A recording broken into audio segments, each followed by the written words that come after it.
Welcome to the stage where hearts unfold in the morning glow, stories untold. Let's paint with words, a masterpiece of art where dialogues bloom, igniting every heart. Let's tap into the ocean of thoughts where waves of healing gently sold. Let's paint with words, a masterpiece of art where dialogues bloom, igniting every heart. Let's dive into the ocean of thoughts where waves of healing gently sought. Together we'll mend, stitch by stitch in the morning glow. Let's make the switch. A symphony of voices, harmonizing the air, echoing truth, banishing despair. Let's sow seeds of unity, watch them grow in this garden of hope under the morning glow. Let's bridge the gaps, erase the line in the tapestry of hearts that love shine. With every word, a step we take towards a brighter dawn for all our sake. Welcome to the morning glow, where dreams take flight in this realm of possibilities. Let's unite, together we stand, hand in hand, healing the nation across the land.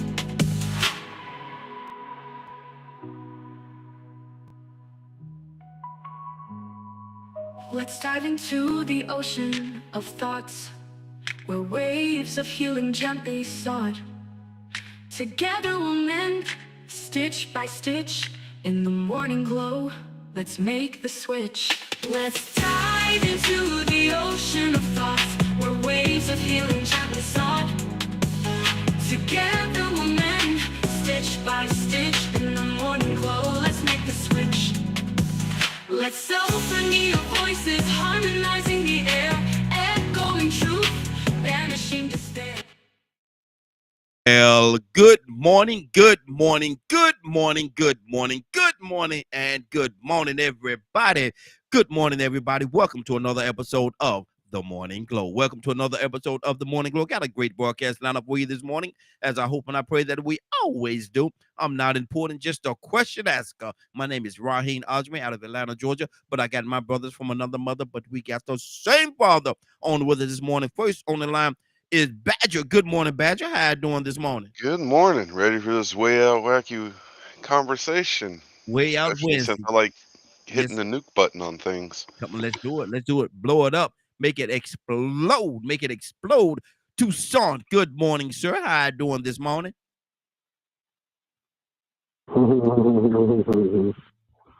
I'm well. Good morning. Uh-oh. Well, look at all that enthusiasm. Look at all that enthusiasm, everybody. Y'all got to appreciate that enthusiasm. That's some enthusiasm right there. That, that, watch this. What time is it, man? Huh? What time is it? It is right now it's showing me 7:22. 7:22, and way out Wednesday is what we're going to do. So I'm gonna start off with a question for you this morning. Badger, start off with you this morning. Uh-huh. In life and growing up and to where you are right now and in the future, what are and were your dreams? What are and where? Yes, your dreams. I don't have a where thing. Oh, you don't have you so it's not a you don't have a word thing. I don't understand it. What do you mean? You don't have a word thing? My dream was to be was to do my best to be a servant. Always, Hmm. even when you was a little boy. Yeah, I just liked helping people. Okay. So how are you going to support how you what means are you going to use to support your family? I mean, even when I worked jobs, I was helping folks. Okay, okay. What means are you going to use to support your family? You always want to be a servant, and that's a beautiful thing. Not saying anything against that. That's amazing. That's good. But what means are you going to use to support your family and your family needs? Oh, Yahweh provides all that. Okay, so you're gonna be like a bird and just sit in the nest and wait for something to fall into the nest. I do volunteer work and all kinds of things. I go where Okay, Yahweh tells me to go. That's okay. part of being obedient. Okay. Oh, that's beautiful, Badger. But you dancing, so I'm gonna go to Tucson because you're not answering my question. So stay right there, brother. Tucson, what are your dreams? What are or were your dreams? Man, right here, can I tell you something crazy? Yes, sir. When I when I when I was coming up, I wanted to be an arsonist. A who? I wanted to set stuff on fire. You want to be a what now? Hey, it I did. missed that. Say that one more time. I missed it. I know you missed it. I wanted to be an arsonist. An arsonist? Yeah, you know the people that set stuff on fire. Mm.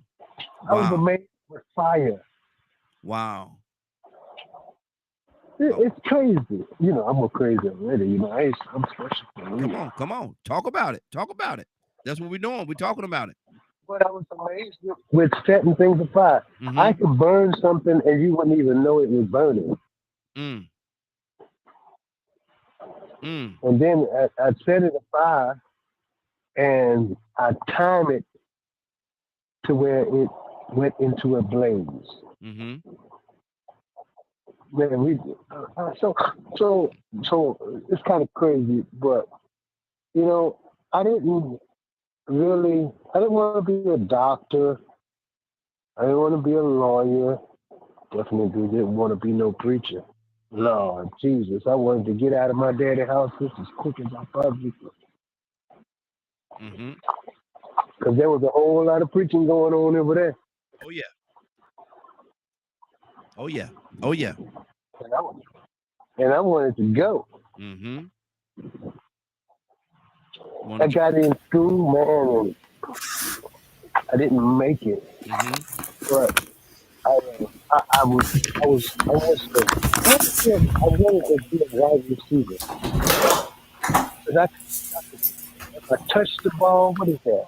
If I touch the ball, Mm-hmm. I could catch it. I was gonna catch it.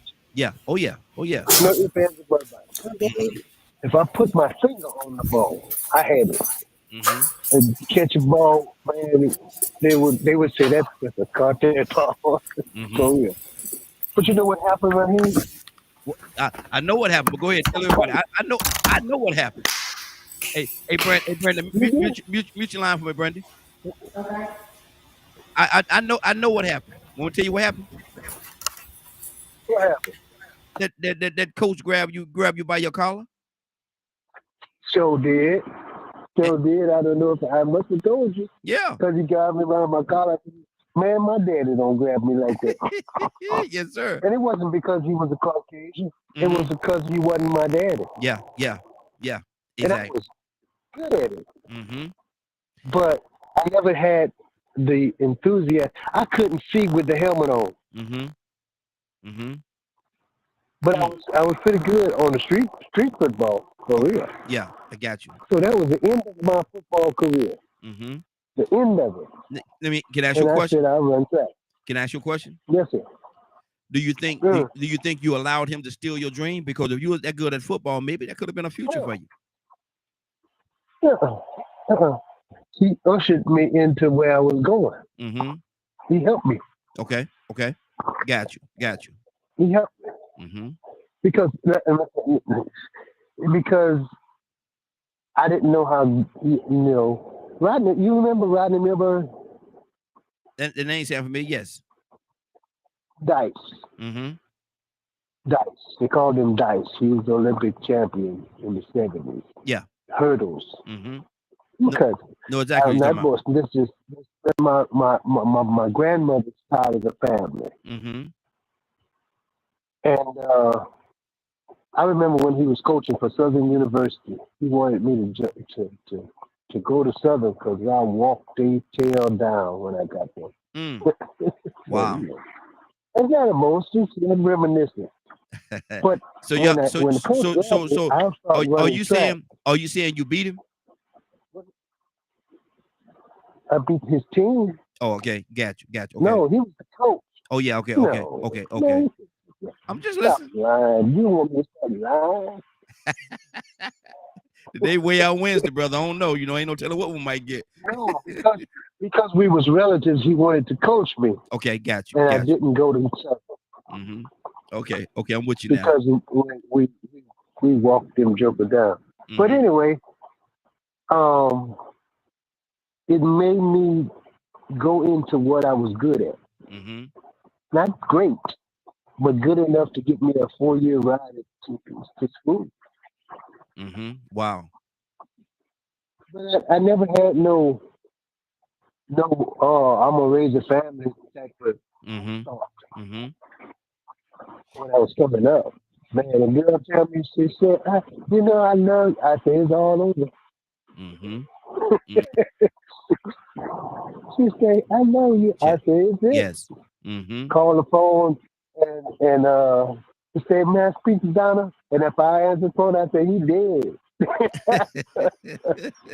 Lord. Lord. Go to somebody else, right? I ain't nothing but silly. Let me go to Brandy. Brandy, good morning, young lady. How you doing this morning? Brandy? Unmute, Good Brandy. morning. There Okay, you gotcha. Good morning. good. Yeah. Now, it sounds like you got me on speaker. No, hold on. I just got my headset on, so it probably sounds a little distant. Okay. Hold on 1 second. Let me see if I can. Oh, yeah, that's much better. I don't know what you just did, but Okay. that's much better. But Okay. Brandy, what are and good morning. How you doing this morning? Good morning. I'm good. Good. Brandy, what are or were your dreams as you was growing up? What are or were your dreams? Oh man, I used to want to be an astronaut. That was my thing. Take it to the moon. Gonna take it to the Yeah, I just wanted moon. to go to be an astronaut. I wanted to do things that were not your ordinary 9 to 5. Mm-hmm. So yeah, I wanted to do things extraordinary like that, be an astronaut. Okay. Now, that's a good dream as well. What curved that? Is it just life curved it, or you just lost interest in being an astronaut? What curved that dream? Yeah, I think I just really lost interest in it. Over time, it started to become more realistic Mm-hmm. about what I wanted to do. Mm-hmm. Um, I just wanted to, then it changed to wanting to be a nurse. Mm-hmm. And so from there, it just like, okay, I need to pick something more realistic because only maybe a certain percentage of the population can be astronauts. Yes. Yes. Mm-hmm. Mm-hmm. I was talking to a friend of mine, a real good friend of mine. I'm see can I get him on this morning if I can. He's probably out of the country knowing him. But he was talking. He came on once before, and he was talking about the NBA because Hmm. he worked with a lot of those guys, and he said Hmm. he tell the young guys when they coming up through the AAA, AAA, and all the high school and college and all that stuff. He said he tell them, he said, listen, you want to be an NBA star, you want to play in the NBA, but he said, you know how many people actually have an opportunity to play in the NBA. The numbers Right. the numbers are minimal. So have yourself a backup plan. He said, always have a backup Hmm. plan just in case. He said, and he said, I'm not trying to discourage you, but I'm trying to be realistic with you. And what you said just Right. now was realistic because there's X amount of people that can actually go into that field and work and live in that field. So you saw realistically that I may need to do something different, and I compliment that. I really do. Hmm. Yeah, But it is. talk to me. Yeah, it is. You do get, like I say, you do get a more realistic expectation out of life. Like I said, as you get older, and it doesn't mean that you can't still follow your dreams and things you want to do. Sometimes it just looks a little bit differently. Like for example, too, like okay, astronaut was my very, very childhood dream. But then as I started progressing in the middle age childhood, once I started seeing the world like 8, to 15, I was like, okay, I want to be a nurse. hmm And then I hmm actually did pursue those dreams. I did go to nursing school. I did it. But then sometimes life will hit you and then you fail. And then most people don't continue on with what they wanted to dream, what they dreamed of, what they wanted to be.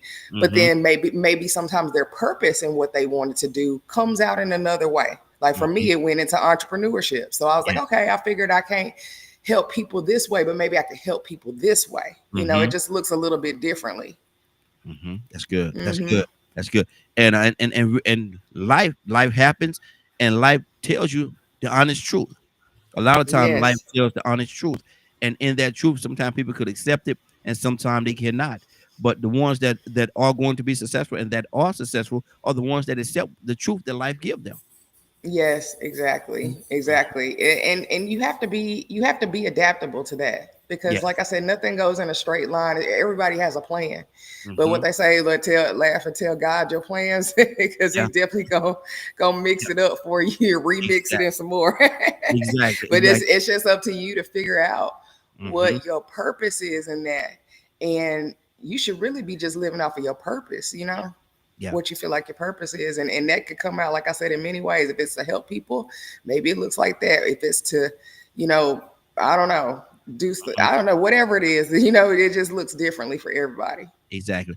And I'm not even gonna tell y'all what my dream was, what I wanted to be growing up. Well, I'm not even gonna tell y'all what it was, but it was very weird. And it was Come on, it Raheem. was very, very weird. yeah, I would not. tell it. I would not. Because it was weird, man. And I really I wanted to do it. I was going to do it. And Hmm. hmm, okay, this way out Wednesday, let's talk. Um when I was younger, 6, 7, 8 years old, people just asked me what you want to be when you grow up. What you gonna be? I told them I want to be a hitman. I want to be a hitman. They said what? I, I said, yeah. You want to? I want to be an arsonist, but I said I wanted to be a hitman. I said I ain't gonna have no family, ain't gonna have no wife and no kids, because I ain't gonna have nothing. I had thought this thing out, man. I wanted to be a hitman. I wanted to travel around the world in the shadows, get my assignment, boop boop boop, go get my money, go about my business. Yeah. That's it, and that's and I was like, man, when I started growing up and getting older, I was like, man, that's crazy. A hit? What you mean a hit, man? You talking about you want to? And then I started asking myself, what you talking about? You want to kill people? And truth of the matter, yeah. Hey, y'all ask, I'm gonna tell you. And so that's what I wanted to be. I wanted to be a hitman. I really did. Growing up 6, 7, 8 years old. Then like I said, God stepped in. God stepped in, man, and now I'm not trying to. Wow, this is crazy. This is crazy. Just coming to me right now. I'm not to the point where I'm trying to kill people. I'm trying to save people. Ain't that something? What you I'm trying to said? now instead of being a young man, being a young boy, if you will, wanting to be a hit man. Now as a man, I grew into, instead of wanting to kill people, Toussaint, wanting to save them. I want to save people's lives, man. I want to give them an Yeah, eternity that's gonna last forever, man. And when I say I want to, I certainly can't do it in and of myself, but I could show I could turn them on to somebody that can. I could turn them over to somebody that can, and make yes, sir. I can make the introduction. Talk to me, Toussaint. Badger, coming to you next. Hey, well, you know what, Raheem? You ain't that amazing how Mm-hmm. you said that? And I'm still fascinated with fire. Yeah, yeah, If yeah. you get what I'm saying, Exactly. Come on. Yes, sir. Come on. Talk about it. you know, Holy Ghost fire. Mm-hmm. Yes, sir. Yes, sir. Some Okay. people, And I'm not just talking. some people I'm didn't not get just that, talking. Toussaint. Some people didn't get that though, but I got it. Go ahead. I'm fascinated with it. Mm-hmm. I like to start fires. Mm-hmm. Yes, sir. I still like to start fires. Mm-hmm. Yeah. For real. Mm-hmm. Get into a conversation and I don't know, but I like to try to spark up something. Mm-hmm. Just throw something out there. It'll start in a little spark. Before you know it, and it's not me. We get together, and before you know it, it's up in a blaze. Can I say something right here? Say it. Say it. It's not necessarily anything, but Mm-hmm. it's way outweighing. Yeah. Don't grow up too fast. Can I Mm-hmm. say something? Can I say something? This makes sense. Man, say it. Man, if you, Even in our aim to live a godly life. mm-hmm. Somebody want to contradict what I'm saying, I'm fine with that. Mm-hmm. Okay. But some people try to grow up spiritually too fast, Yeah. Yeah. and Yeah. they run out of wind. Mm-hmm. Mm-hmm. Slow Yeah. down. Mm-hmm. Can I just if Go ahead. that you don't mind me talking to you for a minute. Talking to me? I'm talking at you, talking to you. Slow Okay. down. Don't worry about making everything spiritual. It ain't. It's not. And that's not just you. That's not just, and I'm not saying it is you. Mm-hmm. But some people try to make sure that everything they say is about God and spirituality. You're going to make people sick, Mm-hmm. and they're going to avoid you like the plague. Mm-hmm. Because nobody's that spiritual. Mm-hmm. Maybe we think we are, but you're going to run out of wind. You're going to get tired of you because you can't keep it up. You can't keep it with God. You can't house everything that God has for us to offer. Otherwise, we would leave here. Slow down. Slow down. This ain't no sprint. It's a marathon. And when the scripture says the race is not given to the swift, why people try to run each other? Or the battle to the strong, or the bread to the wise. That's not how it works. Pace yourself. The devil, look, and I don't give credit to the enemy because he ain't got no power. But he'll fool you into thinking you're the best thing God ever made. The devil is a lie. No, you ain't. Mm-hmm. We all running this race. We're all trying to make it. We all got some faults and we all got some failures. Ain't nothing wrong with every once in a while. Let your faults don't keep yourself unspotted from the world. But in order to help somebody, you gotta let somebody know you ain't got it all together. Mm-hmm. I like starting fires right here. Yes, sir. Yes, sir. Yes, sir. But sometimes we be spiritual and we quit. We when we walk in the door, we want the Holy Ghost to ignite, and it don't work like that. It ain't all about you. Mm-hmm. It Mm-hmm. ain't.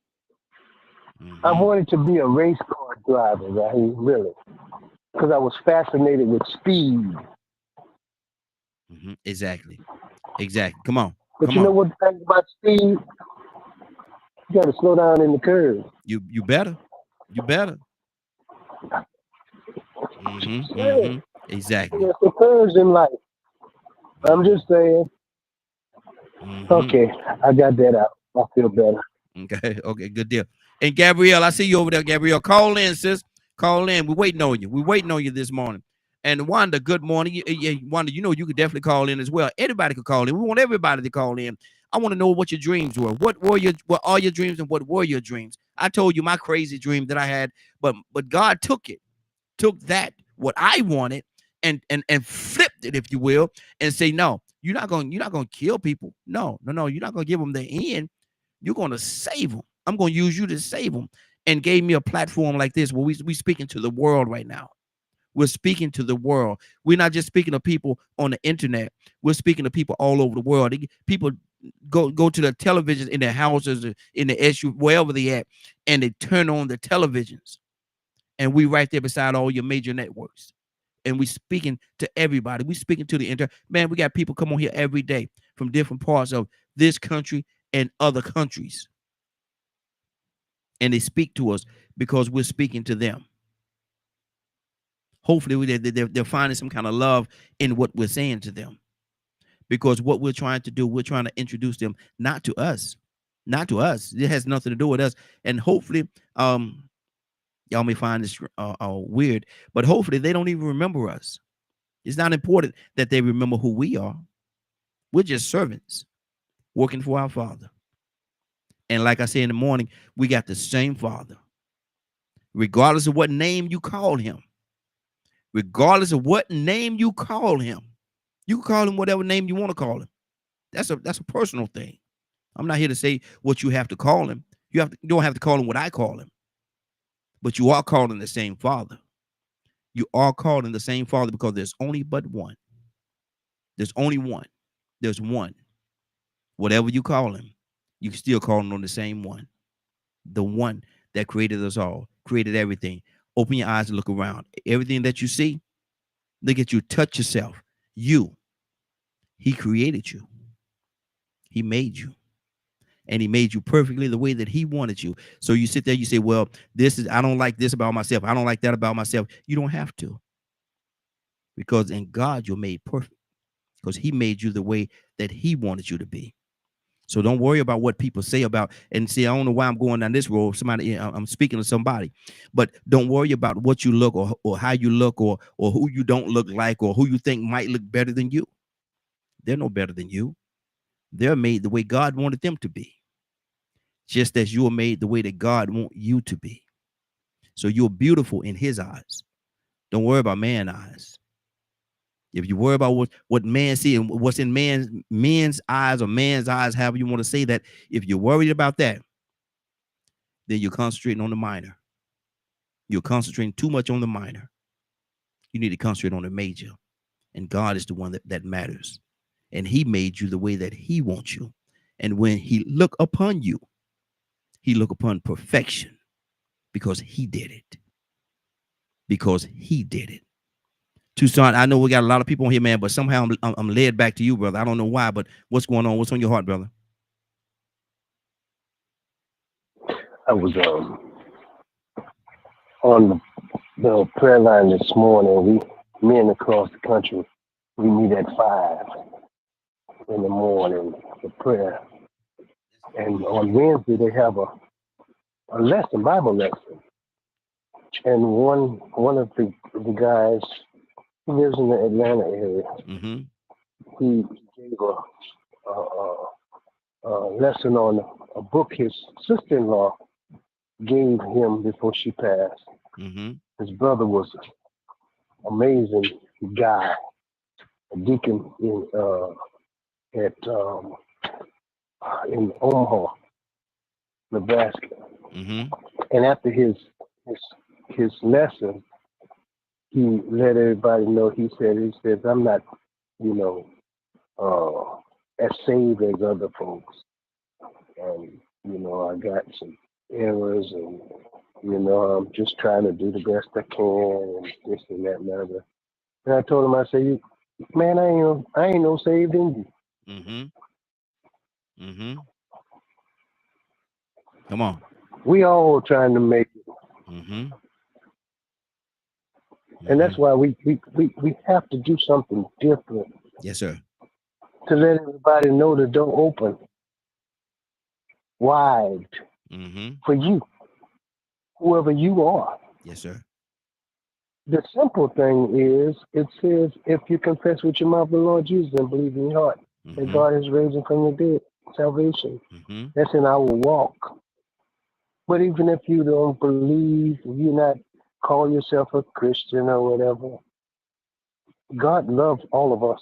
And he's not this father that has a respect of persons. We love one more than the other. He made the ultimate sacrifice for every one of us because every one of you are unique in your own way. Come on, ain't Tucson. nobody like you. Come on. Talking about ain't nobody like God, ain't nobody like you. And he designed it that way. So that if we got enough sense, we'll work together and we can all get in. Exactly. Come on. Hell ain't made for us. That's for the devil and his angels. Say it. For their disobedience. We talk about the sins that we live in our life right here. But you know Christ died for that? Because you couldn't do it. Come on. I can't do it. I'm glad. I'm so glad that he got the victory over death, hell, and the grave. Because I sure enough ain't gonna make it. So he does that for us because we couldn't. We tried everything from the Adam to closing out with what is that guy named? All of us. Yes. We couldn't do it. But he did it for us.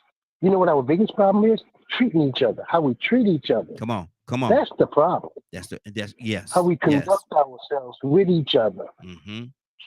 We got this Cain spirit, and I'm not talking about killing that tongue, Mm-hmm. that thing in your mouth, Yes. that Yes. unruly evil Mm-hmm. that has the power of speaking life and death, blessings and curses.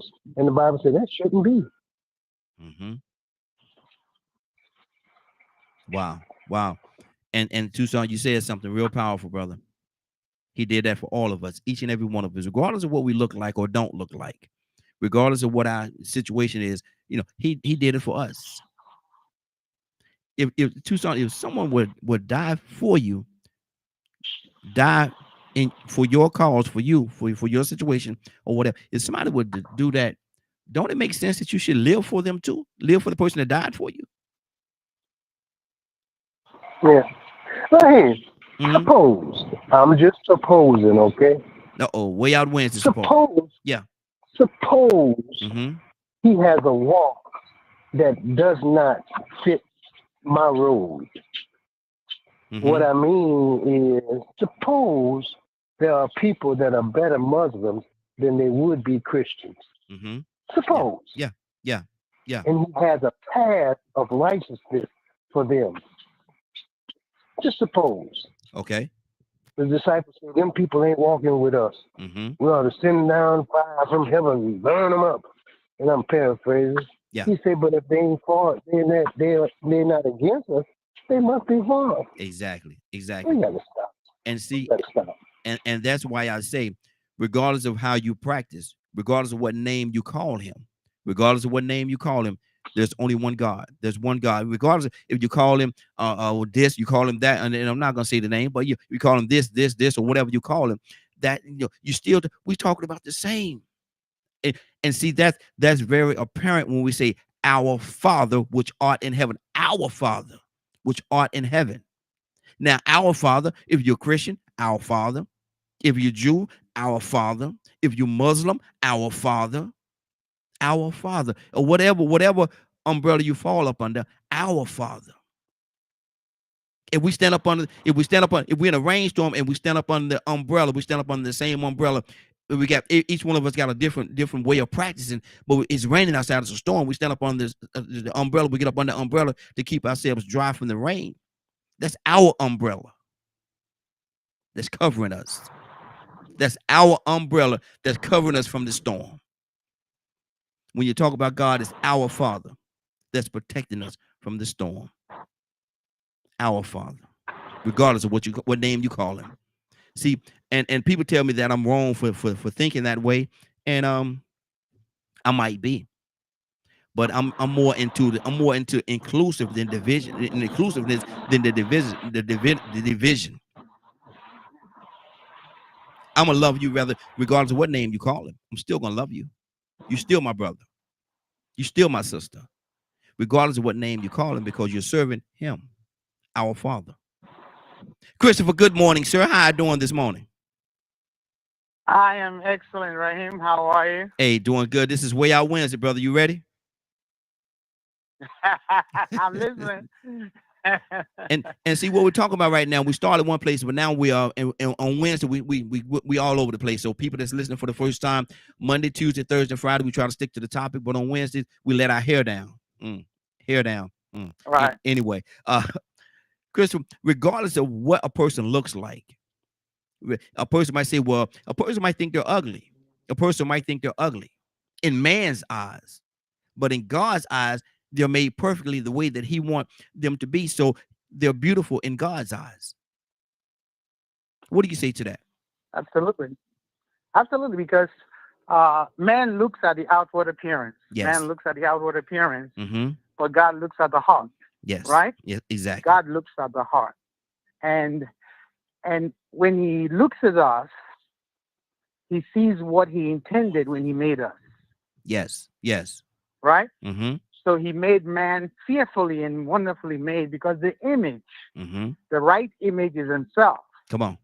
But we can't miss the reality that sin has taken us out of that image Mm-hmm. and now made us a reflection of something outside of him. It doesn't matter what that thing is. Mm-hmm. Mm-hmm. Okay? Man is into the world of imagery because he was created in the image of. Mm-hmm. So the devil can take $1 billion and put it in front of you. That becomes your image. But he can also take $1 and put it in front of you. And if you don't know who you are, that $1 will be speaking to you so badly, it will be who you are. Yes. Yes.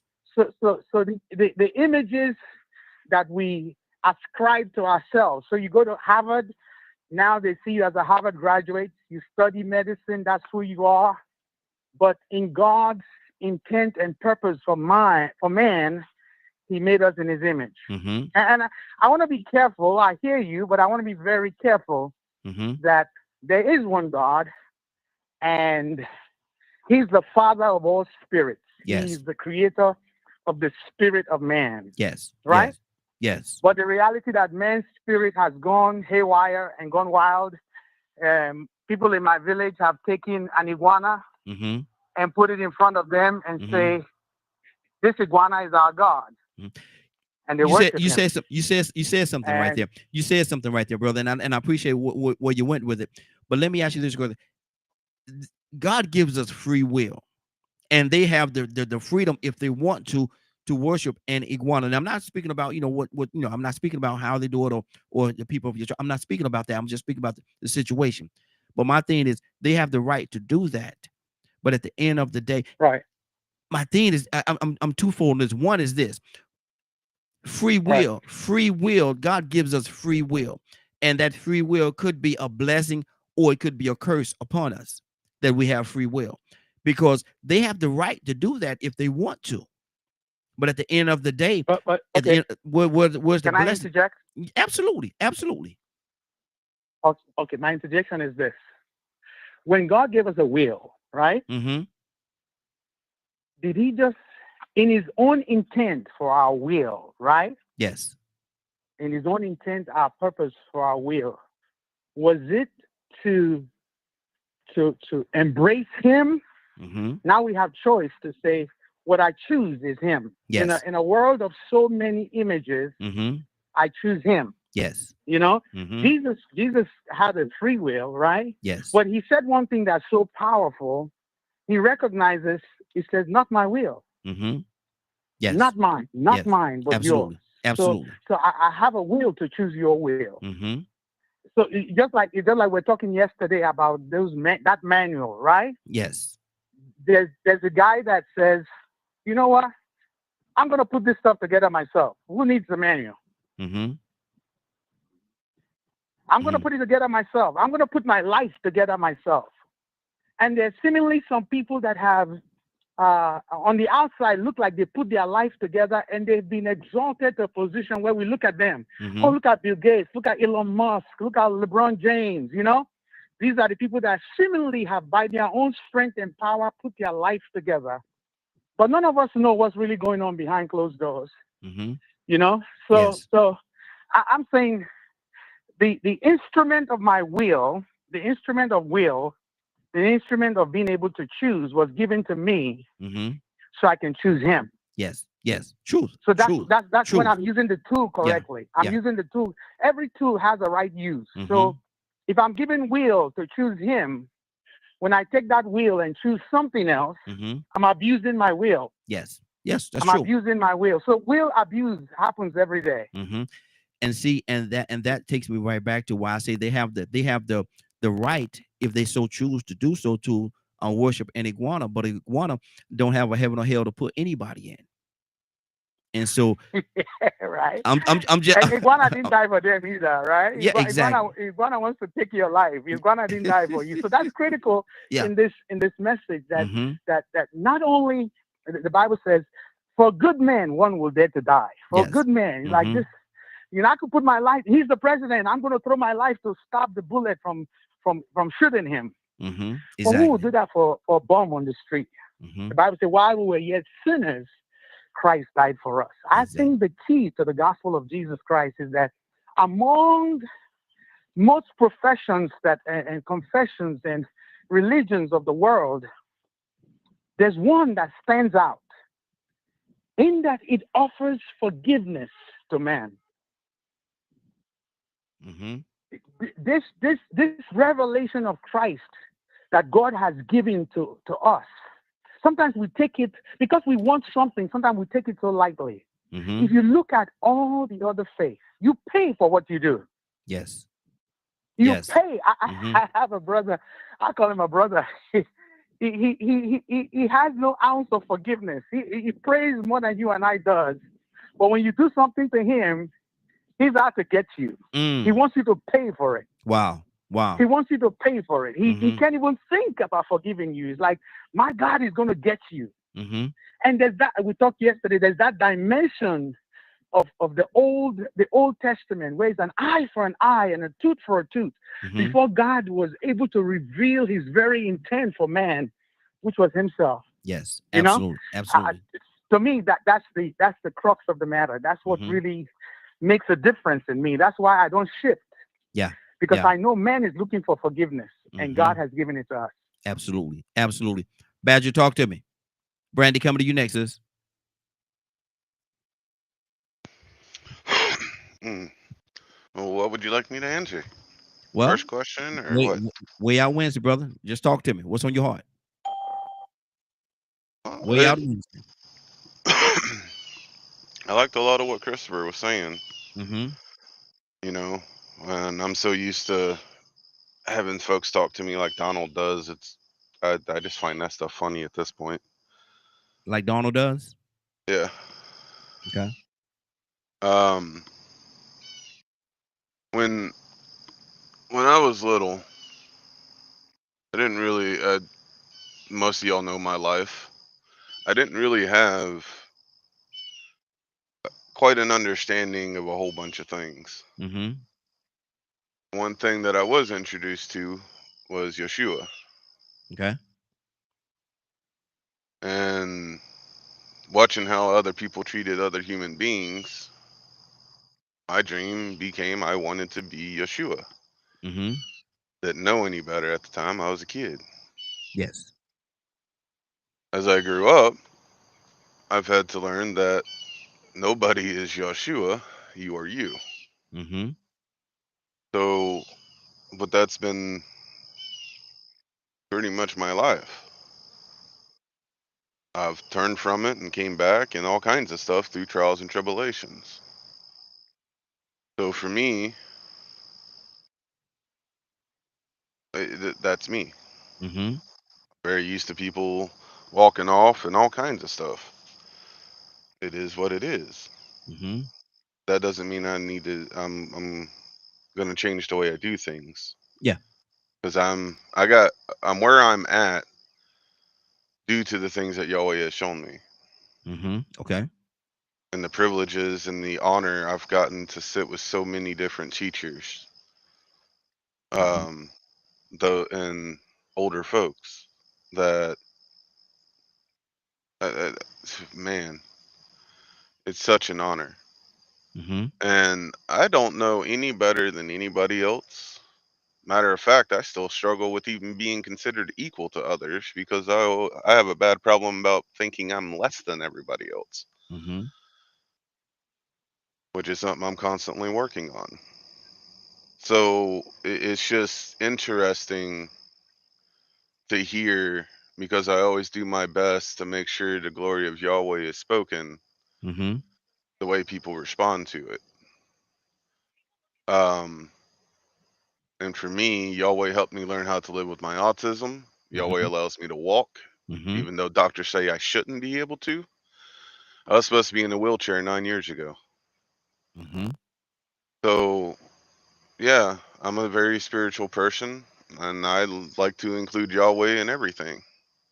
And if that bothers you, then I guess you don't have to talk to me.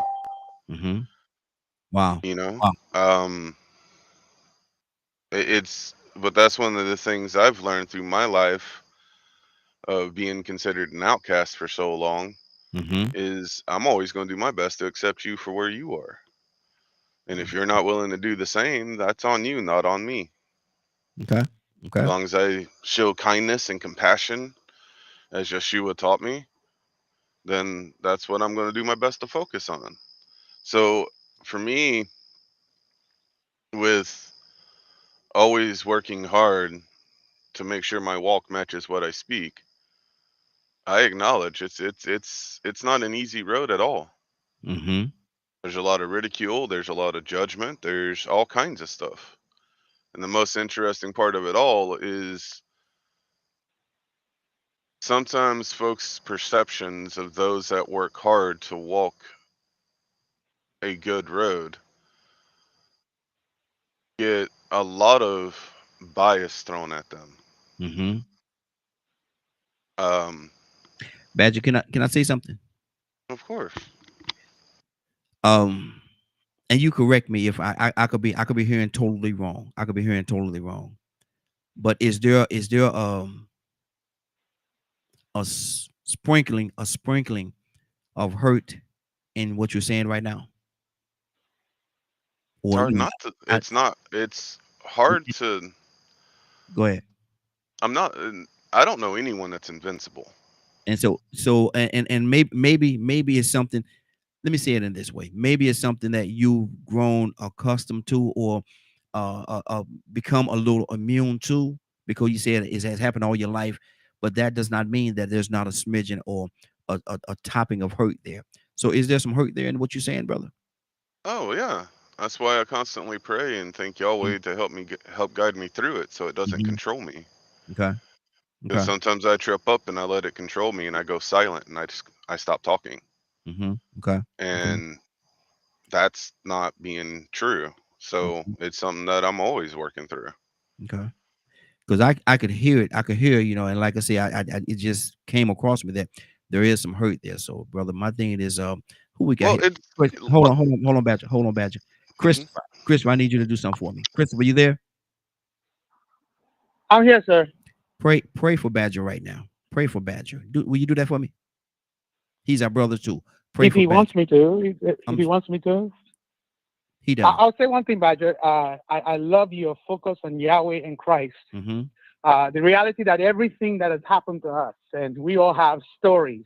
Mm-hmm. Um, I do see a separation between you and the events that have shaped your life.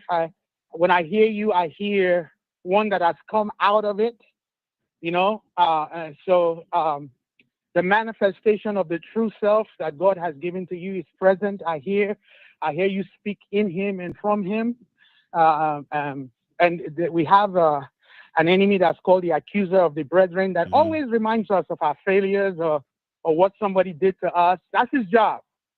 And those imaginations, like you said, we have the authority to pull it down. So Mm-hmm. if I can pray, Hey, hold I'll on. pray that everything that the enemy had planned and purpose for destruction, that God will use it to bring a manifestation of the greater purpose that He has for your life. Can I pray that, Badger? Badger, can he pray for you? I thought you already was. Okay, go ahead. Go ahead, Christopher. No, I needed your permission to do it, but that was like a preamble to what I'm going to pray. Go ahead, Is that all Christopher. right? Okay, Father, I thank you for Badger.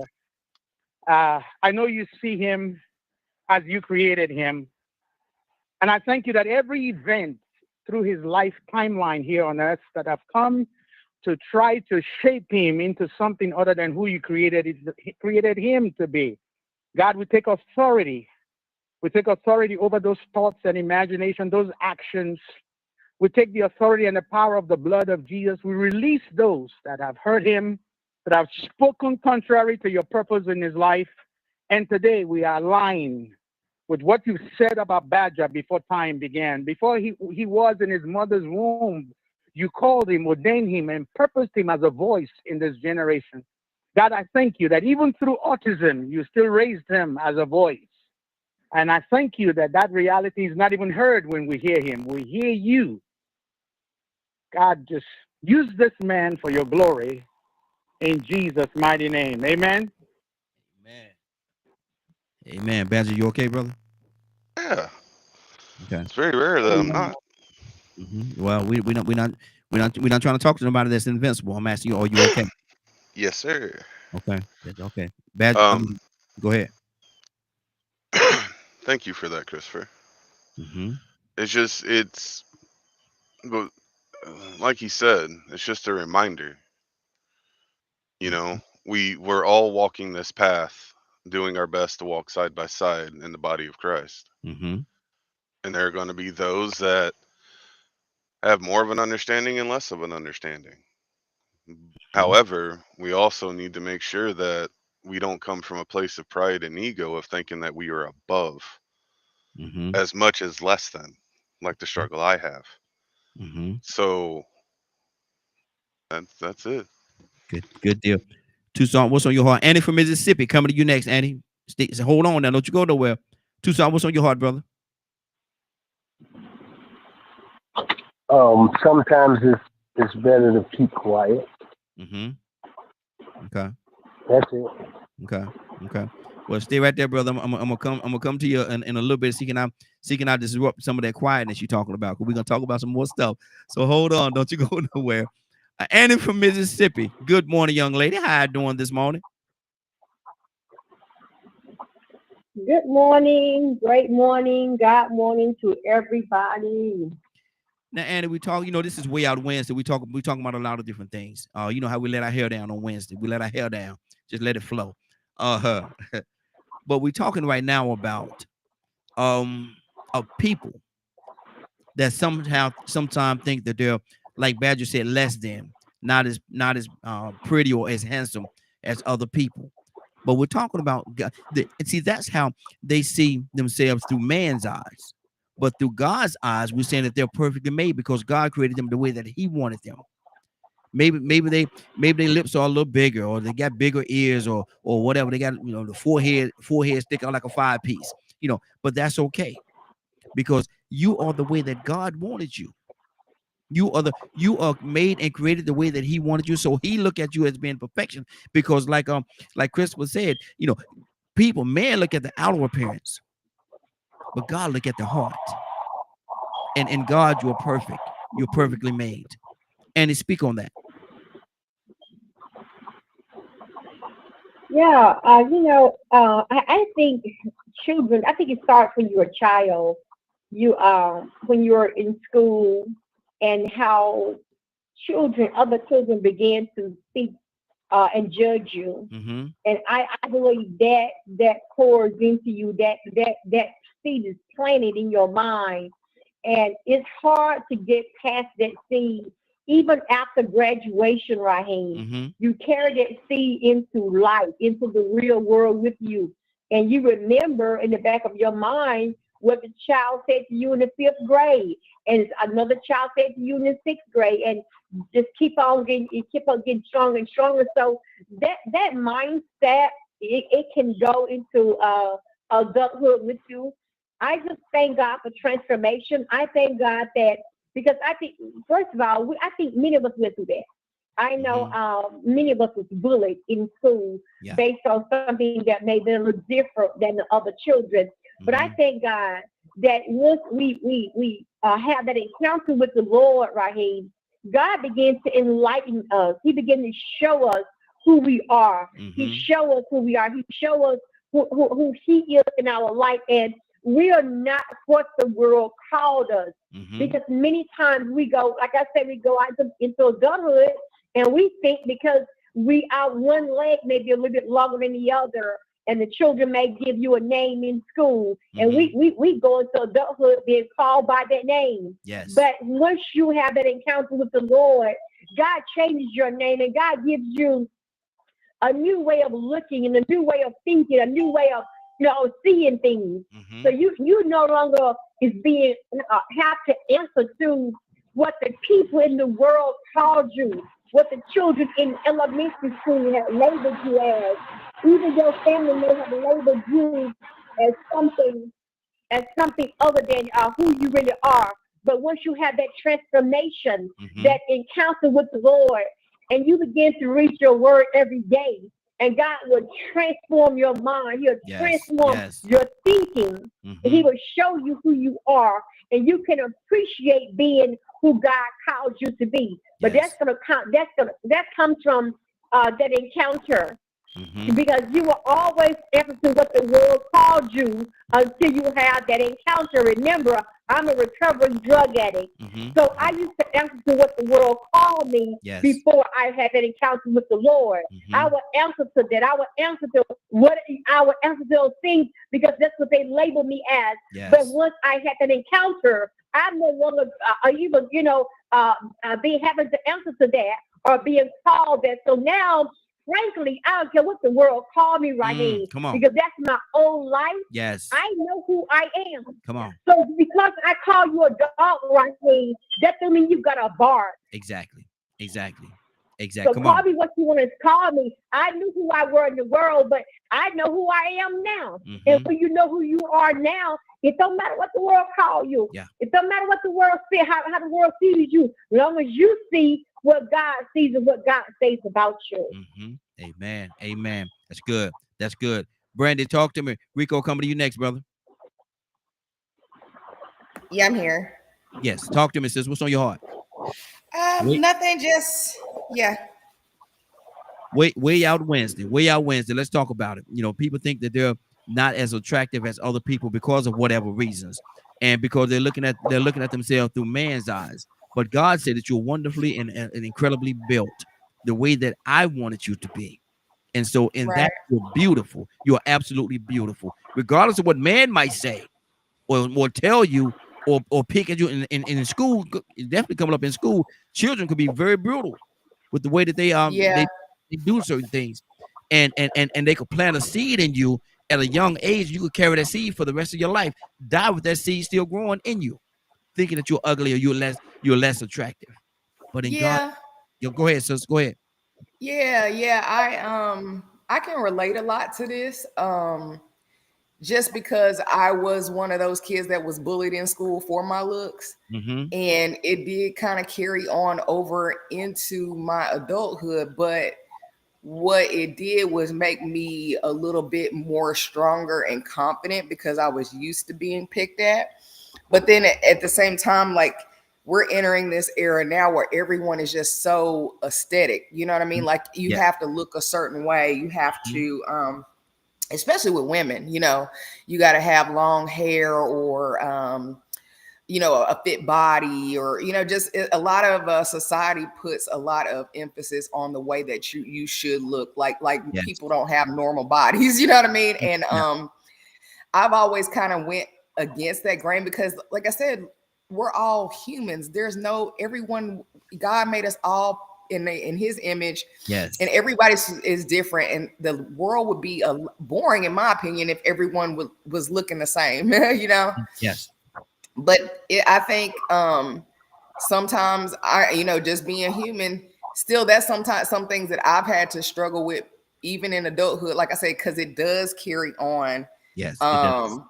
From when you were a child. So you might be a little bit more meticulous about, like, let's just say if you were, you had big lips or something like that. Some women might go do lip reduction or so, they might do certain things to make you feel better about yourself. Now, I will say this as a 46-year-old woman, hey, do whatever you want to do. You know what I mean? If it's to go get your body done or go get, Botox or whatever you feel like to keep your youth look, I'm not against those things, but do it for you though. Don't do it for the acceptance of other people or for the acceptance of society, because society really doesn't know what it wants. Exactly. It flip-flop, man, like a fish out of water. It flip-flop just like that. It could be this one day, then the next day, that trend ain't in no more. And so you why you got that on? Why it was a trend yesterday, and you wake up today, it's gone. Exactly. Exactly. Why you got that BBL? We don't do that. We like the skinny women. And like I said, it changes. Like I went through that phase of like thinking that I wanted a BBL, for one moment, and then it was like, but what kind of attention am I asking for with this intent of wanting that? You know what I mean? Exactly. So now like I said, getting older, I just want to be healthy. So that looks more like working out. Who cares what size your butt is, or what I'm saying, or whatever, stuff like that. So it just matters about, like you said, how you feel about yourself. You need to be doing it for you, not the acceptance of other people. Exactly. Rico, talk to me, brother. We're talking about people right now. We're talking about people that think that they're not so attractive, and even it starts in school with the young kids. They plant a seed, and they speak. Some people carry that seed their whole life, thinking that they're less attractive and blah blah, whatever it is, and that's something that holds them back and not let them to excel to who God created them to be. And so what they're doing, they're looking at the world through God, through their eyes and not through God's eyes, because in God's eyes, you're beautifully made, because you're made, Rico, the way that he wanted you to be created. He made you just the way he wanted you. What do you say to that, Rico? Talk to me, brother. And good morning. How you doing this morning? Man, I can't complain about it getting it in, man. I'm gonna go in my own direction on this one because y'all already started going in the direction. Mm-hmm. And I'm gonna say that there's nothing worse than being in denial when you have a guilty conscience or you are self-conscious. Mm-hmm. So we went in the direction of, you know what I'm saying, women doing things to make them feel good for themselves, don't, you know, do it for you. But see, for some reason, I guess in this modern times, I mean, we got to think about the time we're in. Some people hate to admit that they're flawed, or they hate for people to see that they're flawed. So they'll be in denial. And we live in a time now where when you could have a man tell a woman, numerous men tell a woman, look, them BBLs don't look good. Mm-hmm. We don't like that. They don't even move. The things that we like about that body type, it ain't even natural. It don't move the same. And y'all getting a little extreme with it. Mm-hmm. I mean, it's getting to a point where it seems like that's all y'all like. Y'all don't like the good women. You get the good women and cheat on us with them. Mm-hmm. No, we telling y'all that ain't what we like. Go ahead and admit that you are self-conscious. Mm-hmm. But that's hard for a lot of people to do. I mean, that really truly, that is a big debate right now. I'm pretty sure everybody's seen different videos for guys to come up and ask men what they thought about the BBL, and the men will be like, thumbs down. Mm-hmm. And then they ask the women, do men like BBL? Yes. Mm-hmm. Mm-hmm. That's why we get it. No, y'all getting to compete with each other. I hear a few women every now and then say that. And I listen to Badger talk every day. I can tell that Badger is either dealing with somebody that's continuing to show him bias, and he's having that struggle because he says it's an everyday struggle. We hear it every day. It's an everyday struggle. Mm-hmm. We hear about his struggle and his focus on that walk and that journey. But somewhere, too, Badger going to have to stop beating himself up for the things that he's doing and just go ahead and be. He has to be the one that accepts that he's not perfect. Mm-hmm. If you are feeling bad because you can't quit smoking, and you find ways to try to justify smoking and saying that smoking or tobacco is good for you, but deep down inside, man, I know I need to quit. Just say you need to quit. Mm-hmm. And you struggle with that.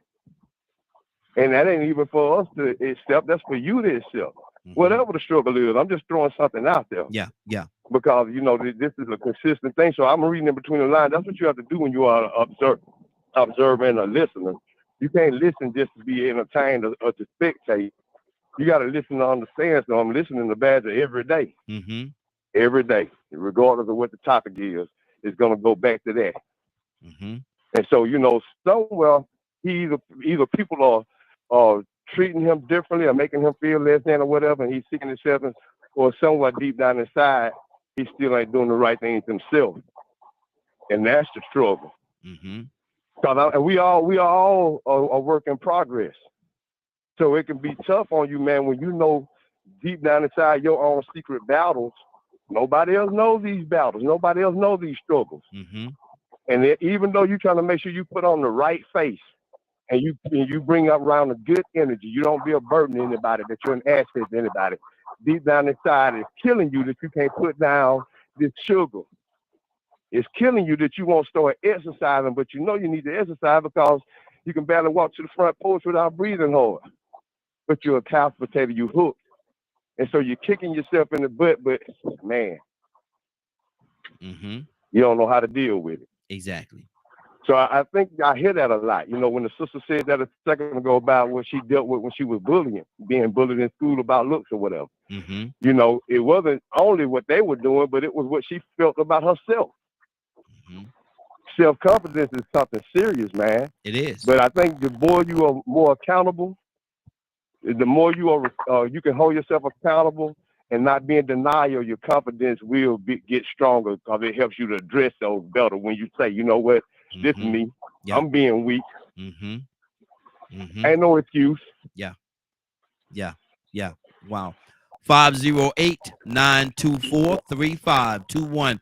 508-924-3521. The phone lines are open.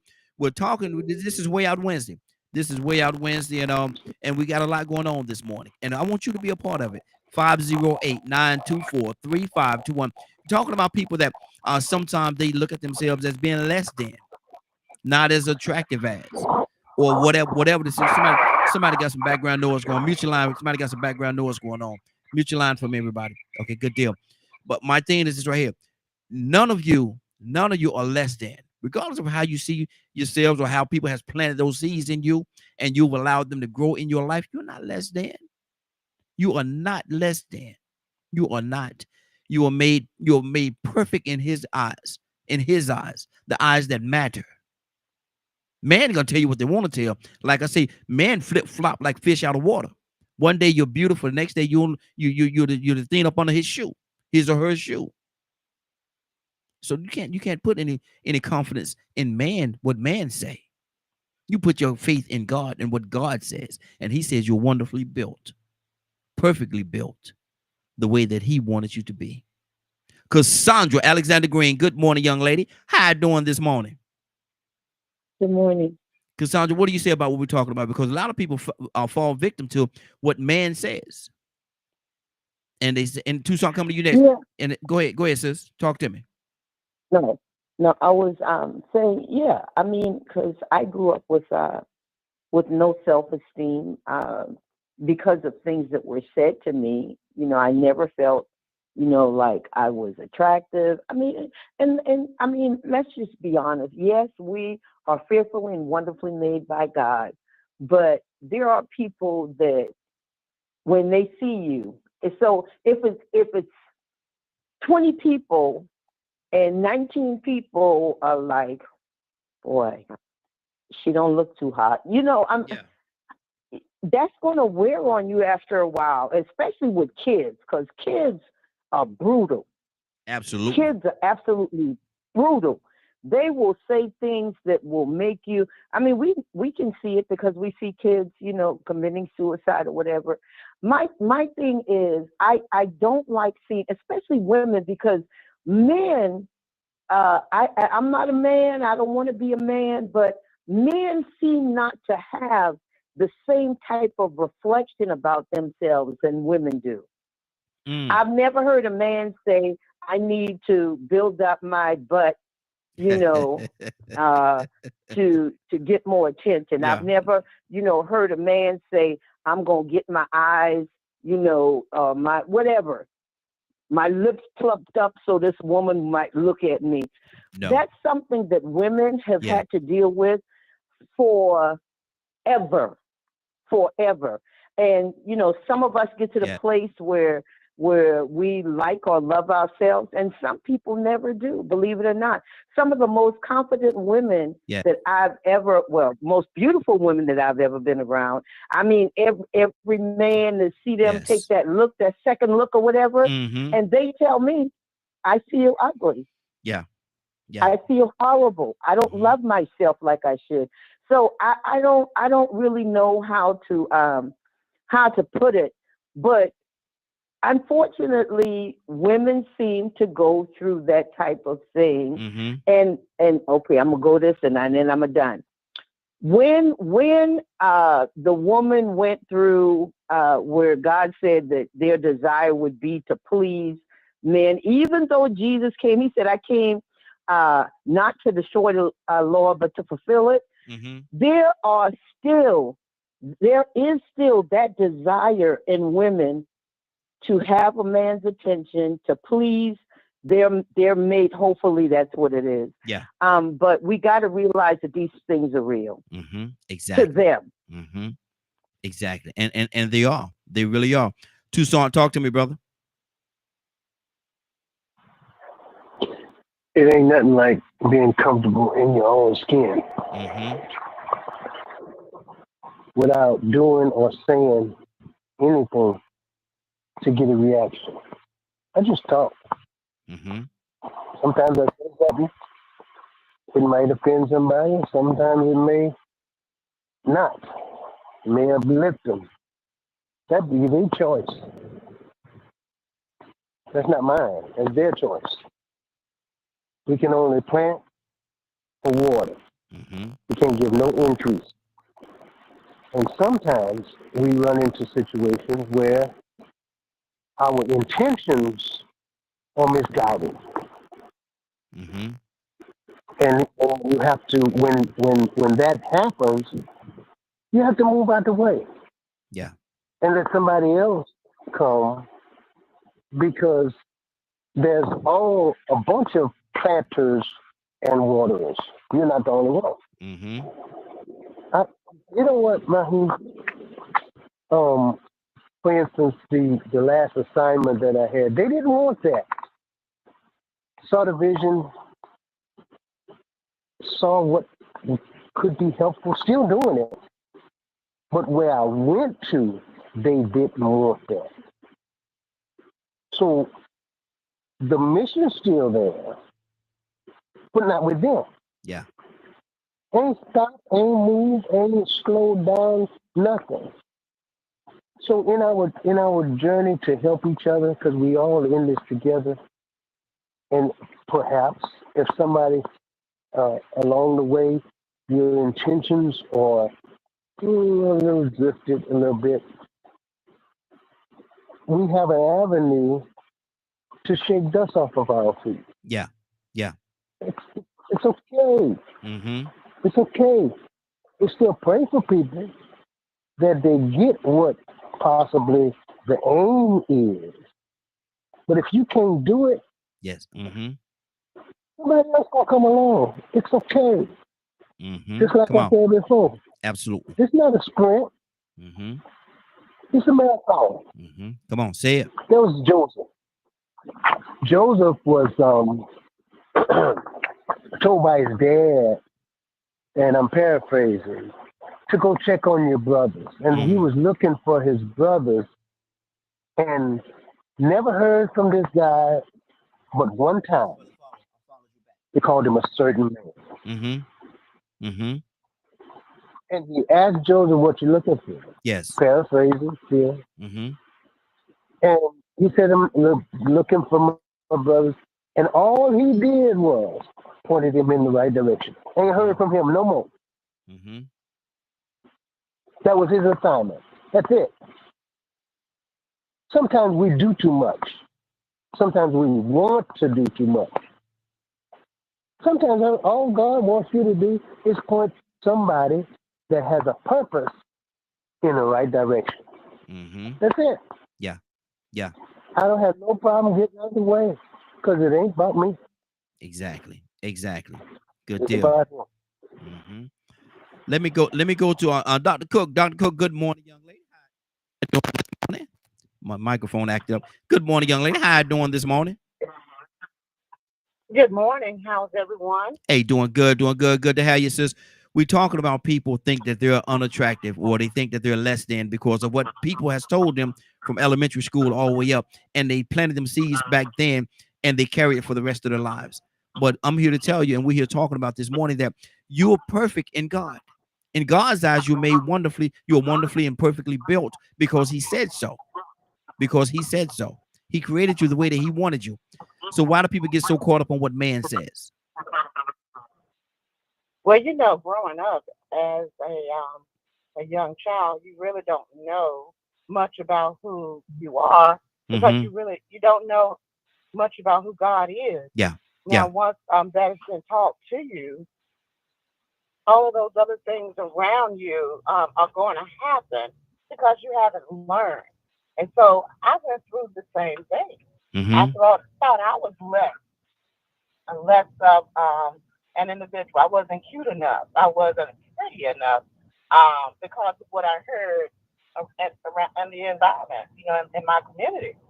And people love to put a lot of negativity out there instead of a lot of positivity. Mm-hmm. And then I saw that same thing in my children. And so I had to pull my children to the side and let them know. I used to tell them every day, you're gorgeous, you're beautiful. Yes. Don't let anyone tell you that you're not. And so one of my daughters, which is the oldest one, you met her, Yes. she had a friend that used to basically tell her that she was ugly. Mm-hmm. And I had to tell her, that is not a friend. When a friend tells you that you're ugly, and she said, "Oh, we were just playing." No, that's not a plaything. No. We don't allow friends to play like that. Mm-hmm. And so, and I just tell her, that sometimes when people do things like that, they are jealous of you. They see something in you that they want to be. Mm-hmm. So, other people see the potential in you that you don't see. And so, therefore, they will say anything to break your spirit Yes. at all times, Mm-hmm. because they don't want you to be who you were made to be. And that's a beautiful queen or a beautiful king. Mm-hmm. So that's what I have to say right here. Exactly. Good deal. Good deal. Christopher, talk to me, sir.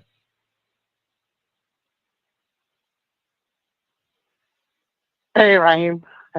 I think our focus this morning is on identity. Mhm. Identity is critical. Yes. Critical. I've been in this country for 35 years. Identity is critical. And one of the first things I learned is my identity cannot be steeped on my nationality or my outward appearance. I had to learn that. And after ministering, I think I shared this story. I preached. I've seen myself as a preacher. Primarily, my identity has been a preacher. Mm-hmm. And that's how I see myself. So preaching is so critical to who I am. And I worked for a church. After I came back from mission field, I worked for a church. And I used to do the Sunday night services. And for some reason, there was a shift. Mm-hmm. And a lot of things that were there to me was being taken from me. So my preaching assignment was stripped to a bare minimum.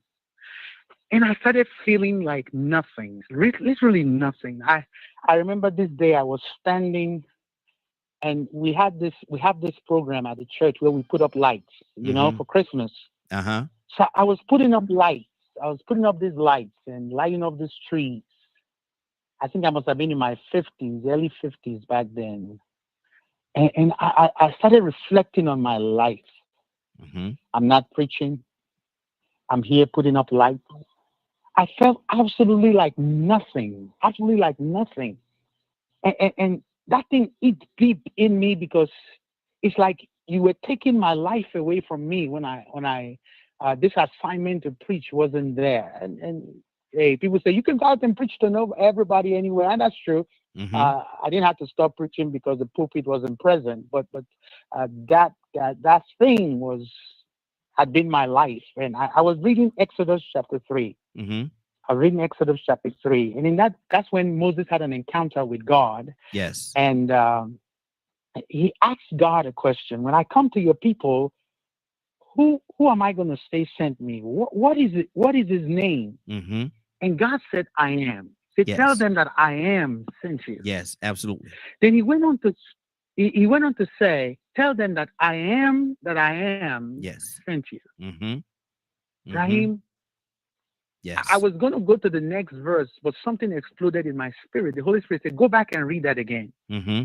I read it, but this time he was telling me, he said, "The God who said he's I am, he is the I am Mm-hmm. that I am. Come on. Come on. He is the I am that I am." Mm-hmm. I'm telling you, I Yeah. could have Yeah. almost jumped out of my skin because till today, when I say that, I say it with a different, and it's like a revelation of that reality has hit my spirit. Yes. That that you could call me black, because if I step in a room with you, I'm the blackest thing that's there. I don't think that you've ever seen a black man like you've seen me. I'm dark as dark. Lord. I'm dark as dark can be. You know, I'm the epitome of what a black man is like. You know, it's like I'm black. I'm black. And I have an accent to add to that. You know, but I awaken to my true identity. Raheem, all that we're saying today, whether it's the women, whether it's the men, is just a cry to awaken to who I really am. Because once I awake to who I really am, it don't matter what you call me. Exactly. It really don't matter what you call me. It don't matter what you say about me, because I know who I am. And it's because our children don't know who they are. And I'm gonna be quick about this. One of the most diabolical questions that we ask our children is, what are you gonna be when you grow up? Yes. You put that weight on a child to determine who they are when you're a child. And as a child, they've chosen something outside of themselves to be who they want to be. Yes. And I'm telling you, when I awoke to my true identity, and I'm telling you, I've lived in a big house. I've lived in a hut.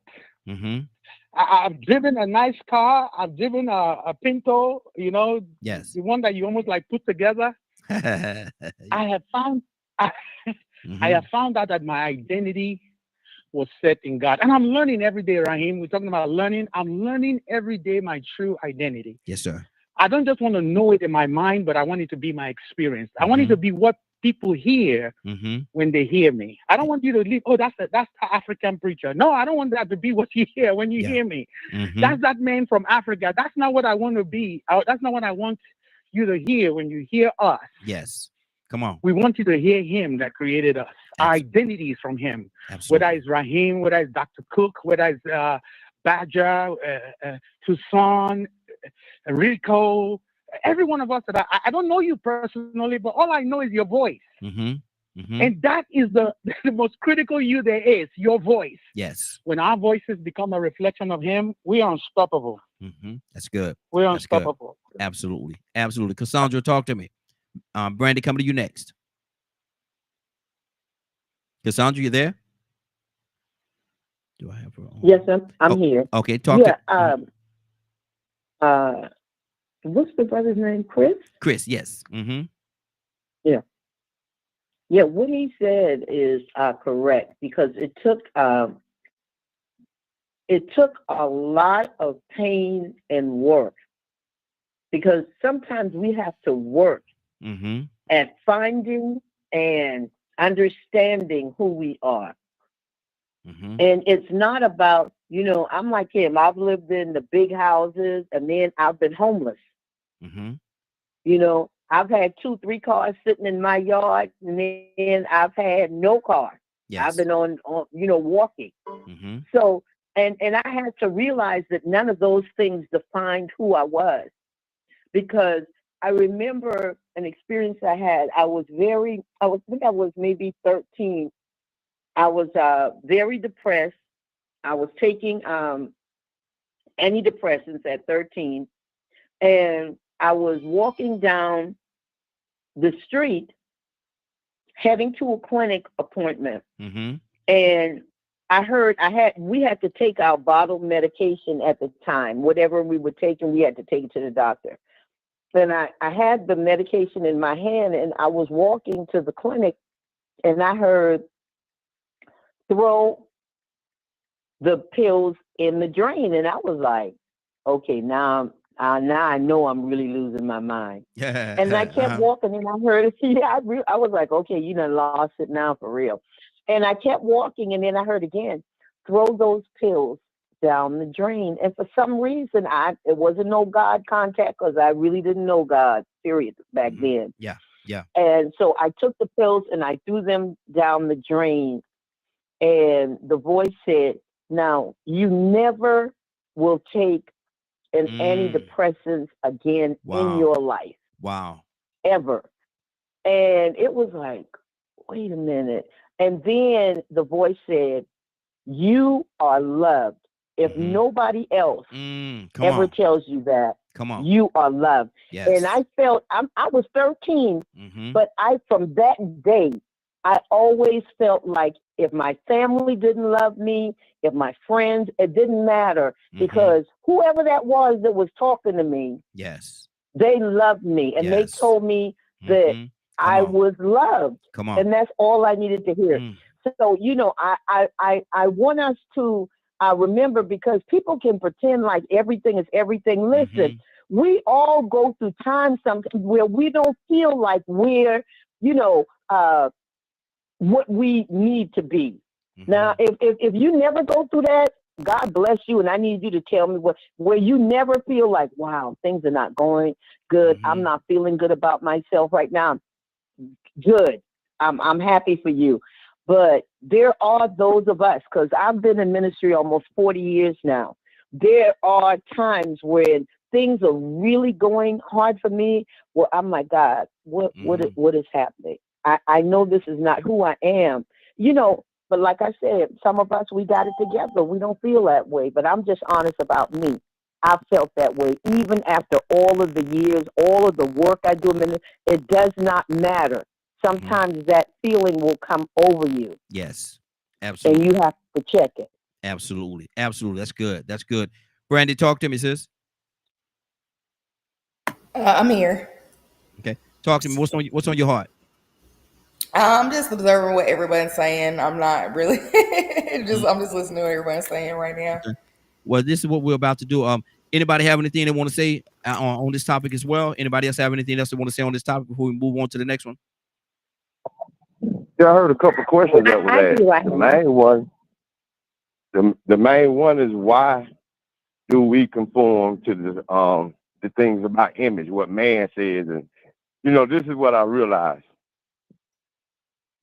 It's inevitable for your spirit and your conscience to be affected by your value system. Now, Chris said something key about how important our voices are, because that's all he knows us by. Yes. At one point in time, when we were in our parents in our mom's womb, all we knew her about was her vibration. That was our first sign of consciousness, is hearing that vibration, because your ears ain't even formed. Yes. But after a while, your ears start forming, and then you start hearing sounds. That's your first wow. You're going to value that. Your brain desires that, man. Where's this sound coming from? And then all of a sudden you come into this world, and you not only do you realize who that sound is, but some of the other sounds. And then you open your eyes. Pow! Another wow moment. Ain't God great? Some people might be able to recall some of these things. Some can't. I think those people that can, because they're more still in tune with their natural value system. I'm getting more in tune with my natural value system. I never did get too far away from it. I'm getting back to it, because I realized that I've been compromised and I conformed to a value system that man created. And it's hard for me to it's hard for anybody to keep their spirit right when you have to live up to the standards of whatever value system you consume, indulge, believe in, value, whatever that is. Whoever designed it, they put some standards out there. And if you want it bad enough, black man, the American dream, you got to conform. Why won't Tyler Perry make a movie about Thurgood Marshall, Marcus Garvey? Oh, he know better. He know, but I thought he was powerful and he had authority and he was successful. The billionaire, bling, bling, bling, you know, airplanes in the runways. I mean, man, he's the biggest mansion in Georgia. Come on, man. He can't make a movie about Mansa Musa? Medgar Evers? No. Somebody, I thought he had power. But see, you have to conform to the creators of a value system standards. As billionaire Kanye, why do we conform to these standards? Go ahead. As billionaire Kanye about that power. One day he was bragging about being a billionaire. And so many more. We keep on learning. We keep on learning. We keep on learning. And some people understand. That's the reason why they continue to maintain their success in that type of value system. But that's the way we're built. So we've been compromised. Because we conform to different value systems that man created, whether it was on the job, whether it was gangs, whether it was in fraternities, whether it was on police department. You know, some of these police departments, they were just as bad as the gangs. Yeah. Wow. White supremacy, revolutionaries, you name it, even debauchery or in good and bad, the value system that you embrace and that you consume is going to inevitably influence your spirit or your conscience. So you got to always try your best to stay in order with God and what's natural. It becomes a lot easier when you start realizing just how important the small things are, just like the vibrations of your mother's voice. Exactly. Anybody else have anything else they want to say real quickly? Can I say this real quickly? Absolutely. Okay. So I'm not defending Tyler Perry, but of course I've worked on all of his shows, and one thing I can tell you, Rico, he's done several movies about Black people that historical Black people. The latest one he did was about the Army Corps of women, Black women that served during World War II. So he's done several others. They're not as popular because, you know, everybody knows him for, you know, his funny stuff, but he has done multiple over the years stories about Black people and the history of those people, whether it was a jazz person, whether it was military people, and he does a beautiful job at it. So I just want to say, because I myself, I absolutely love the work that he does, and I love working for him. So I just wanted to put that out there. Good deal. Badger, you wanted to say something? Right. Oh, somebody else. Who was that? Let Christopher go, and then I'll go. Who was that? K with an E. Oh, K with an E. Good morning, young lady. How you doing this morning? Fine, and you are? Hey, doing well. Talk to me. I just wanted to know what was the question about Tyler Perry. He was saying that Tyler Perry does not do historically Black movies about historically Black I say heroes. I call them heroes or sheroes. And I did say a lot of males. I didn't say no females. That was intentional. Wow. Okay. Badger, go ahead. No, on the question that got a phone call. Okay. All right. Well, we're gonna move on. Let me go. Before we move on, I want to do a couple of commercial spots, if y'all will. If y'all don't mind me doing so. And we're gonna start off with Brandy. Brandy, you got something real special going on right now. What you got going on? Yeah, just want to tell everybody I'm kind of doing a little bit of help with people that do have equity in their homes, that are looking for extra money to make investments. And we're trying to do quick, fast refinances where we can cash you out in 7 days. But we do have a lot of resources as far as like business investments and things like that you can invest in that will bring you a quick return. So if you're interested in trying to pull the equity out of your home, if it's a lot or it's a little, we can definitely help you, especially if you're in the Georgia or Florida area. Good deal. So all you people out there that's looking for some money, she's giving you a way to get to that money. You know, you're trying to figure out how we're gonna do this, how we're gonna navigate, how we're gonna find. We got these ideas that we want to do. We got these things that we want to. We got these visions that we want to fulfill. How can I get to the money? Because it's going to take money to do it. How can I do it? What do we have to do? She's giving you a alley. She's giving you a vehicle to get to where you're trying to get to. Yeah, there's some opportunities already that's out here that's already making money to invest in. So it's not like you have to start a business from scratch, which I see a lot of people doing right now, especially with a lot of layoffs and things like that that's happening right now. People are trying to start businesses and investments and things like that. And sometimes it could take a while for business to pick up, especially if you're trying to supplement an income. Exactly. So this is a very quick way to try to get a return within 30 to 60 days so that you don't lose any ground and so that you're able to pay that mortgage off. So if you are interested in it and you have equity in your home, you're trying to refinance, or even if you're trying to do purchase in Georgia or Florida, I would love to talk to you. You just have to go to my website. It's the Stand Store, stand.store was it backslash? Yeah, the Credit Collective. I'll have to put it in the chat. Yeah, put it in the chat. And once you put it in the chat, I'll actually put it on the screen so everybody can see it. So yeah, Okay. add that to the chat and I'll put it over for everybody to see. Okay, that's the first part. Second part, now y'all work hard every day. Y'all work hard, man. You go home and you say, I wish we had something real nice and exciting that we could do. Something real nice and exciting that we could do. I have something for you. I have, as a matter of fact, you and your loved one, not just you by yourself, you and your loved one. I hope y'all still love each other. And if you do, come out to Promises. Promises is an adult prom. It's going to be Saturday on September the 20th. I'm going to put it on the screen, listen to it, and then we're going to come back and change the topic. So everybody hold on. We're going to change the topic on our return.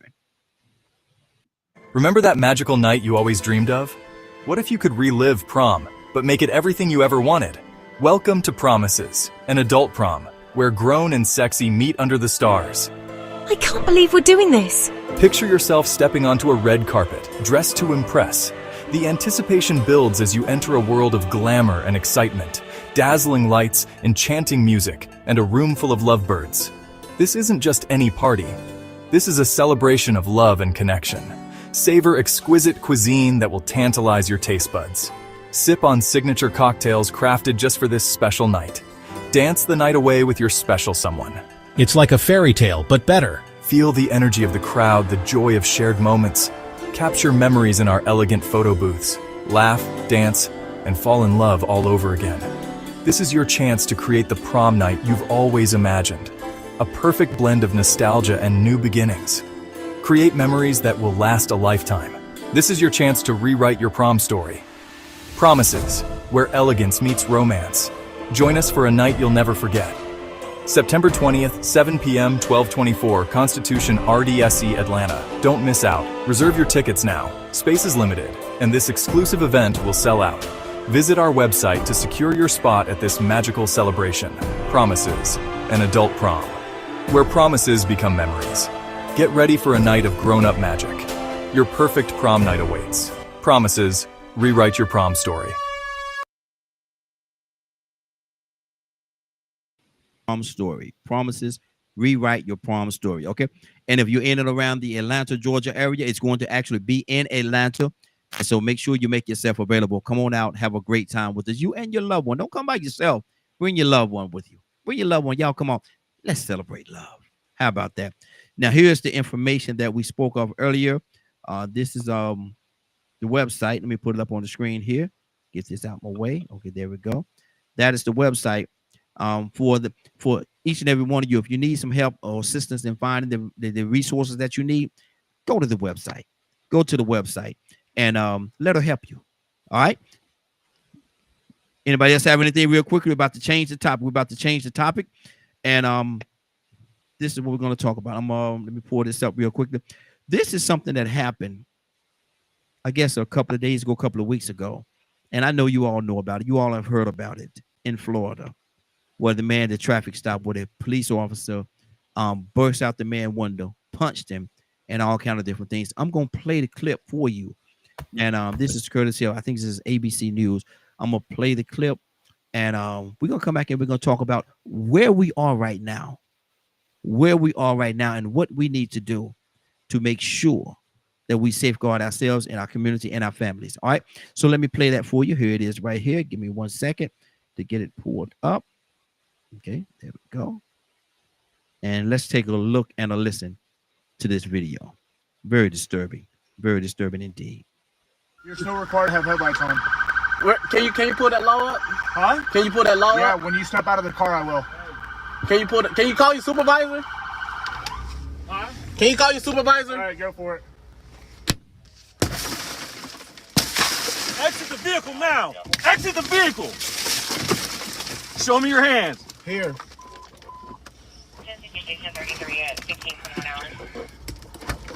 I'm here. What is your reason, sir? Step out. What is your reason? Step out now. All right. Get on the ground. Don't. Get on the ground. Stop fighting. Put your hands behind your back. Put your hands behind your back. Hands behind your back. Yeah, I don't like violence. Well, this happened back last February.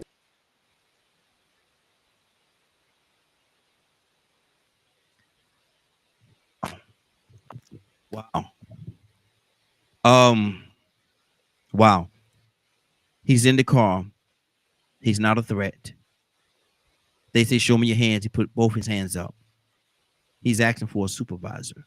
What is the reason? Why did you stop me? They're trying to give him some kind of reasons why they stopped him. But to take it to that level, he said, "Show me." He said, "Can I speak to your supervisor?" And the guy who was talking on the opposite side of the car said, "Go ahead." Gave the go ahead. He said, "Go ahead." And the officer started punching the window. Side with his side, punching the window. Knocked the. My mic is going in and out, y'all. Help me. Knocked the window out. And when he knocked the window out, he punched the guy in the face. Punch him in the face. Reach in, open the door, take off his seatbelt. Pulled him out of his car. Pulled him out of the car. And then they started wrestling with him, take him to the ground, slam him to the ground. And they do the little proto, the little proto thing that they always say, don't stop resisting, stop resisting. That's just for the camera.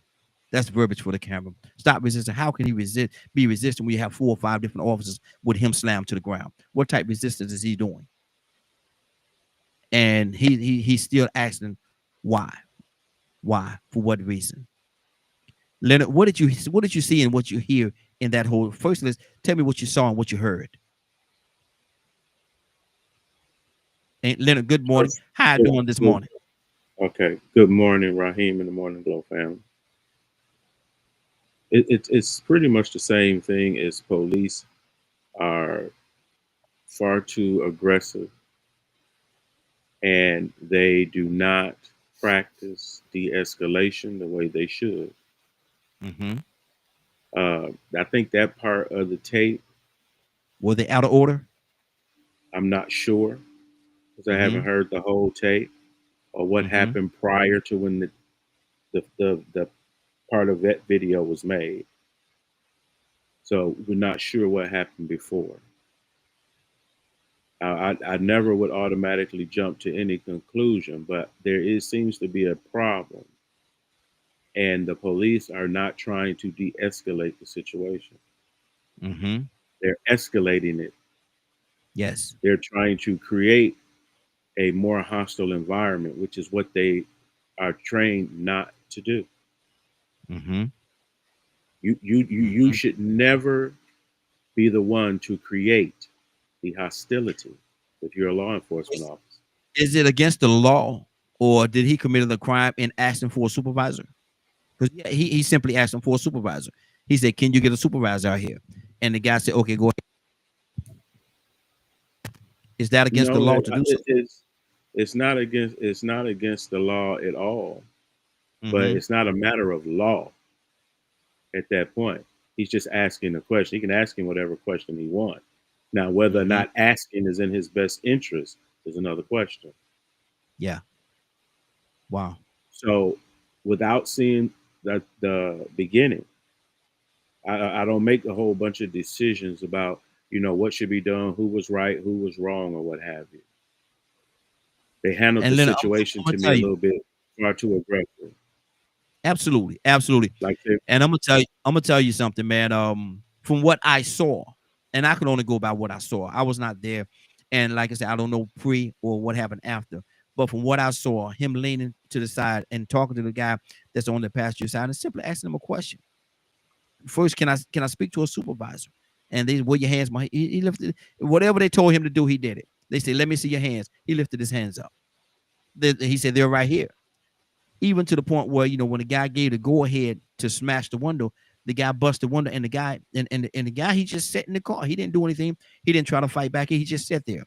They bust out his window, punched him in the face. And when they punched him in the face, he was asking for what? Why are you doing it? For what reason? For what reason are you doing this? Give me some clarity as to why you're doing this to me. They reach into the car, open the door, pulls it open, take off his seatbelt, and jerks him out of the car. And he's still asking for what reason? For what reason? That's what I saw. And I can only go by what I saw, what the video showed me. But with that being understood, I understand you said that they were overly aggressive, and they were. What was he to do? Well, for some reason, there obviously was an issue with compliance in the beginning, but we didn't get to see that part. Is this a regular traffic stop? From what the news reporter said, it was just a regular traffic Well, stop. like I say, it depends on the entire situation.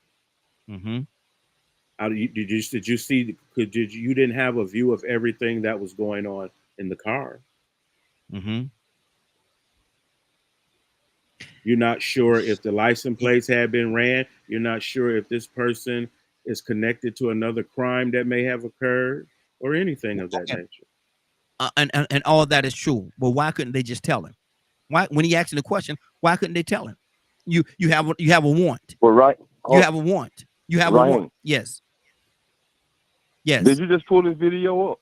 Yes. Okay. It's a lot you missing. He did all that. You probably should have dug a little bit more. There are 2 more videos, and one that the boy even shared. That's what got everything started, was the one that the boy shared, and that one is even more in depth because you could actually see the punch. So I saw the punch. Man, he did all that, but go ahead. Yeah. I like I said, time is great. I just had to play the one that I had at that particular time, but they showed the punch. The punch was there. The guy punched him in the face. As he busted window, he punched him in the face. I'm talking about that stuff that Leonard was talking about. The reason why he pulled him over, they showed all that too. The cop even explained it. Okay. Why he pulled him over and everything. So what did he say? Give me some clarity. What did he say? Well, I'll let Leonard finish, and then I'll just give more detail when you come to me. Okay. Go ahead, Leonard. Like I said before, there's probably some additional issues with this traffic stop. There's no reason why a police officer just pulls you over, jumps out, and busts your window out. I doubt if that's how it happened. Yeah, there's no I doubt the fact that a police would hold their knee on the back of somebody's neck 9 minutes until they die. That just don't happen. I don't doubt any of that at all. I doubt the fact that a police would take a man that's selling cigarettes on outside of the store and maul him till he dies. And that just doesn't happen. So I doubt what does that have to do? I doubt the fact. No, I'm just giving you different situations where it does happen, and it has happened over and over and over again. Now we can't. I want to have this conversation, but at the same time, we can't hide behind certain things. Yes, this happens, and there's a whole history of it happening, of police doing different things for so many different reasons that they're not supposed to do, and victimizing people. They're supposed to serve and protect, and they're not doing that. They're not doing that. It will never happen that they would shoot a man in the car with his family and kill him. Police officers would not do that. Yes, they do. Yes, they do. These police officers are drunk on authority, man.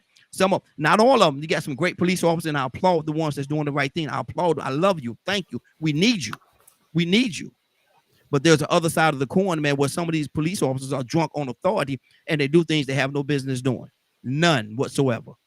And so I can't sit here and just let that fly by. No, I'm not going to do that. And I'm surprised that you being who you are, I'm surprised you let it slide by, because you fight cases like this every day. So you know that this stuff does happen. Go ahead. I don't know how you got there. No, I'm just saying, I'm listening to what you said, brother. Go ahead. Well, I was talking about this particular clip that you played. Mm-hmm. And what I was doing was showing. I was just showing you different things because you said it don't happen. Police officers don't do that, and I'm just simply giving you examples. Yes, you did. I did not say that. Okay, what'd you say? I said I doubt that the police just pulled up, jumped out, and punched this guy's window out for no reason. Wow. Okay.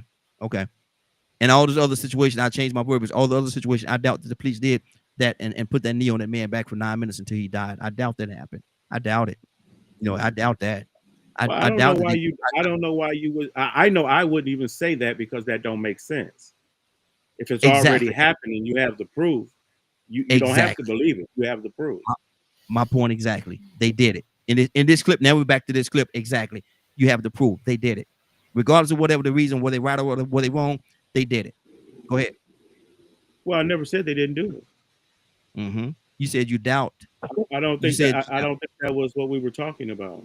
Okay. Well, what were you talking about? Because evidently we're talking about two different things. I was actually just talking about the Right. clip that you played. Okay. We're not gonna agree, brother. We're not gonna agree. I can promise you that. We're not gonna agree. Let me go to our brother Pete. Good morning, sir. How you doing this morning? Doing good this morning. How y'all doing, DKM Radio? Doing good. Doing Morning good. Glow Show. Pete. Talking about the young man in Jacksonville, Florida, with the police stop. Yes, sir. Yeah, we don't know all the facts. We never really do until we delve deep into it and get clarity. Mm-hmm. But see, we want to have clarity. Mhm. First of all, you broke the man window allegedly for non-compliance. Okay, in the video, he wasn't resisting; he was sitting still. Exactly. So what was the punch for? Exactly. Then the punch didn't result in nothing because he maintained the same disposition. Yep. Then you snatch him out the car, and the same coward, punk, sissified, and the boy punch him again. Yes. While they got his hands behind his back and they throwing him to the ground. Exactly. Now that Exactly. second punch Mm-hmm. is truly the problem. Mm-hmm. That's truly the problem. Now, non-compliance, whatever, he wasn't resisting. He No. didn't swing on nobody or nothing. No, if no, he no. had a gun, he ain't pull it. Mm-hmm.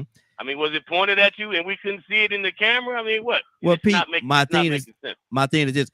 They said to him, "Show me your hands," and he put both his hands up. He put both his hands. They're up. They're right here. Well, everything they told him to do, he did it. The gang members call police, right? Mhm. And not all of them are bad, but the training that they give them is Gestapo Nazi training. The general public is the enemy, right? They have the image of authority. They do not have authority. Mhm. They have the image of authority. Mhm. And that's why they always result to brute force. Okay. Now, the problem with these traffic stops, the number one problem with all of these traffic stops is there has to be an injured party and a party of interest. Driving is not the same as conveying and operating in your private capacity on a public road in your private conveyance. It falls up under the right to travel in the Constitution, and you don't have to deal with none of that regulatory nonsense. That's not my opinion. That's their rules. Mm-hmm. So the problem is driving is commerce. Yes. If you're being paid for operating a motor vehicle, then you are considered to be driving according to their law. Their statutory codified arbitrary maritime jurisdiction. That's what constitutes driving. A bus driver, a truck driver, a Uber driver, FedEx, UPS, driving and being paid in commerce. And it can be even interstate commerce. But when you're not being compensated and you're in your private capacity moving around in your own private conveyance, that's considered the right to travel. Yes. It's not necessarily governed by those rules. Everything they do is under presumption. Mm-hmm. Everything they do is under presumption. So you have to clarify their assumptions. Mm-hmm. They have presumptions. They're presuming, like to assuming that you are this, that you're doing this, that you're going to do this, that you are this. This is all a presumption until you give it clarity. Right? Now that's might be a little deep dive into the incident, but this is why we keep having these infractions, because we don't understand the arena of what they call law in this country. We have to be read. When you go into court and you call yourself pro se or sue jurist, they expect you to know the law. They don't even know the law, but they expect you to know the law. So we need to be reading everything related to law. You need to read the Constitution, the Bill of Rights, your state codified statutes and codes, which is policy, by the way, people. It's considered policy. Listen to them when they talk to you. They call it policy. Well, if it's policy, where is the law?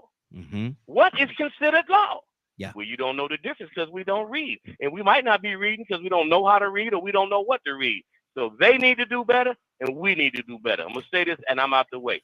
Every constitution says we the people. When it starts with we the people, it's telling you that the people in every area under the we the people are the authority, are the masses, and they are considered sovereign in their capacity. You are the ones that orchestrate the direction of your local territory known as a state. It's up to you as the body of citizenry.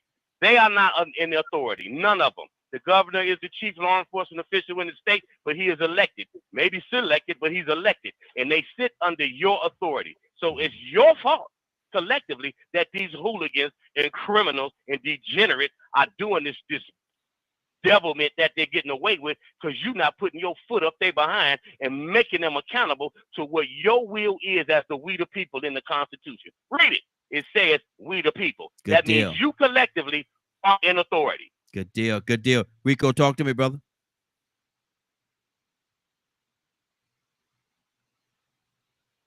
Well, I say from the video that I saw, they were legit.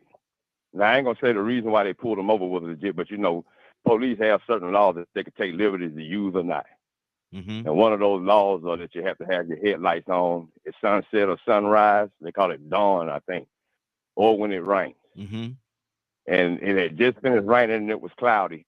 So the cop said he pulled him over because his lights weren't on and that he didn't have his seatbelt on. Now, the guy's window didn't work, so he had to open the door. Mm-hmm. So now, white cop does what white cops do.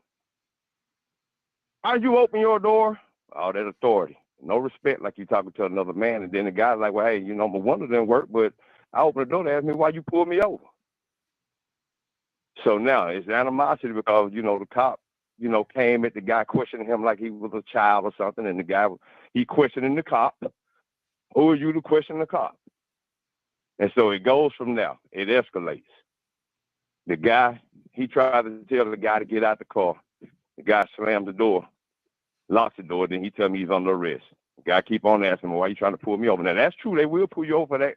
I got my first ticket in Jacksonville, Florida, for not having my lights on at sunrise. Mm-hmm.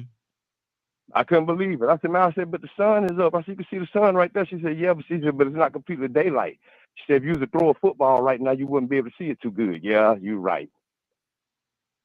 So I took the ticket and walked on with it, you know. But, man, let me tell you something, man. Jacksonville is one of those places that has turned into a police state. It's a prison industrial complex state. The black people down there, when it comes to movements and protesting and things like this happens all the time. I'm just surprised that it's actually coming out about Jacksonville now, man. This happens all the time down there. Mm-hmm. But the people are not involved. The lifestyle and culture that they embrace, they are more. When I was living down there, you know, they were mad because they weren't on the first 4 to 8. They took pride in having the highest murder rate in Florida. Mm. When I was in jail, you know, I actually saw firsthand how the police do it. I'm like, man, I said, these guys are gang. Guys coming in here beating up, and man, you telling me his leg wide open and they didn't even take him to the hospital, just let the dog eat on him. So they have a system down there where the judicial system continues to make money with a steady rotation of law and order. Mm-hmm. The white people, the cops, even the black cops, man, I'm gonna tell you something. The black male cops down there are the worst I ever seen in my life. Wow. They talk, all of them. I ain't gonna say all of them. Every last one of them I done ran across act like the guy on Boys in the Hood. He just don't say it out his mouth. Yeah. I ain't met a good one yet. The best cops down there I seen were women and a couple of white guys. They're about 50-50. Mm-hmm. But there's a culture down there, man. Well, it's like the cops overcompensate. And I don't know who created this culture. I don't know if the cops pushed the citizens into this or the citizens pushed the police department into this. But that police department is a gang down there. That judicial system is a gang. I mean, I thought I like to did a year. I had to fire my public defender and represent myself. They were fixing to hang me out to dry twice. Mm-hmm. I've never been to jail that many times in my life. So, you know, and to your this point, situation, Rico, man, is like, go ahead. And to your point, Rico, I don't want to go past this, but you're talking about the black police officers. I saw in that clip there was a black officer, and I thought to myself, why are you trying to step in and intervene and let them know that this is not right? But you just explained it to me because they have that culture down there. Oh, they're the worst. Yeah. They're the worst. I mean, it's like they're a gang. And they slammed that boy head down twice on the concrete. Yeah. You didn't see that on tape. Tipped his tooth. You know what I'm saying? Busted his face. So it's like, you know, it was very unnecessary. But, man, that is the way they get down. I'm going to tell you something, man. When I go down now, I drive 7 hours one way to go visit my son, and I turn around and I get back on that road because I don't know if I'm gonna have a problem with the police and wind up in jail for something I didn't do, or if I'm gonna run into some of them crazy people down there. It's hard to explain, but I'm gonna tell you something, man. That video, it pretty much sums up what it's like. That guy, he didn't really show you the example of the people that I'm talking about down there, but it's some monsters down there, man. So it's like it's fear on both sides. Yeah. Wow. But the thing is that there's a minimum of black people that go and address these situations. It's like it's always on to the next, on to the next. And it's sad because it really boils down to the fact that it's all escalated from him not complying. Cops getting mad because black men won't comply. You won't do what I told you to do, and you see this badge I got on, but I've seen 2 or 3 more videos where cops did that same thing with white guys. They asked for the supervisor. Not only did the cop not call the supervisor, but he tried to back down. Wait, calm down, calm down. Yeah. One video, the guy ended up beating the cop up on the side of the road. The cop tried his best to de-escalate, but he started it. Yeah. Because the man was standing on the side of the car. Why are you standing outside of your car? Why'd you pull me over? Call your supervisor. And from that point forward, it was like they were back and forth. Just like you would normally see with a black man and a white man. Yeah. But with this one video, sooner or later, the white man got respect. He started talking like he was speaking to another human being. But he tried to still stand on why he pulled the guy over. And before you know it, that man beat the brakes off of him on the side of the road. He didn't call for backup or nothing. Wow. Let me go. They get an extra benefit of doubt even when they don't comply. They get a benefit of doubt or a privilege or a pass. Exactly. Let me go to Cassandra. Cassandra, what's on your heart? I know you've seen this video. I know you've seen this clip many times over. What's on your heart, sis? Talk to me. Yeah, you know, Raheem, that this is not a good topic for me. Yeah, I really can't right now. So I'll just listen. Okay. For a minute. Yeah. Got you. Tucson, talk to me, brother. The other day, I was riding in this traffic circle, and there's a interest on that traffic circle from I-10. And there's a light between the 2 points. And as I crossed the first light, I have to admit, I was trying to make the next light. There was a problem. There was a police in the room. He didn't yield. She didn't yield. So I stopped because ahead of me, I saw another police officer had pulled somebody over. I thought this police was going to join them, so I'm gonna get out of the way. She rolled the window down, waved me out in front of her. I get in the other lane and go around her. She in my lane. I got the right of way. As soon as I passed her, she put her lights on. I'm saying to myself, I'll be doggone. First ticket, I got 2 tickets for careless driving and one for seatbelt. Now, hey, let me ask you a question. Yes. When you get pulled over, what's the first thing you got to get? Your driver's license and your registration. I'm just saying, why would I, when they pull up, why would I am I supposed to keep my seatbelt buckled till they ask me? Because I know what they want. They want my license and registration. They'll never catch me with that. Because I got that. Yeah. I'm going to have insurance too. Because I don't like their foolishness. I'm not going to argue with them. I'm not going to fuss and talk about I'm not going to ask that question. Yeah. Give me my ticket. If I am speeding, I'm speeding because I'm trying to get somewhere. So give me that ticket. I earned that one because I didn't see you coming. You heard what I said, right? I earned that one because I didn't see you coming. Yes, if I saw you coming, I would have slowed down. Exactly. That's it. Ought to known better. Now, am I incriminating myself? Sure. But my point is, they get out their cars with an attitude. Mm-hmm. You in a I don't know what she said. You in a something derby or something. And I said, what? So she just your license and registration.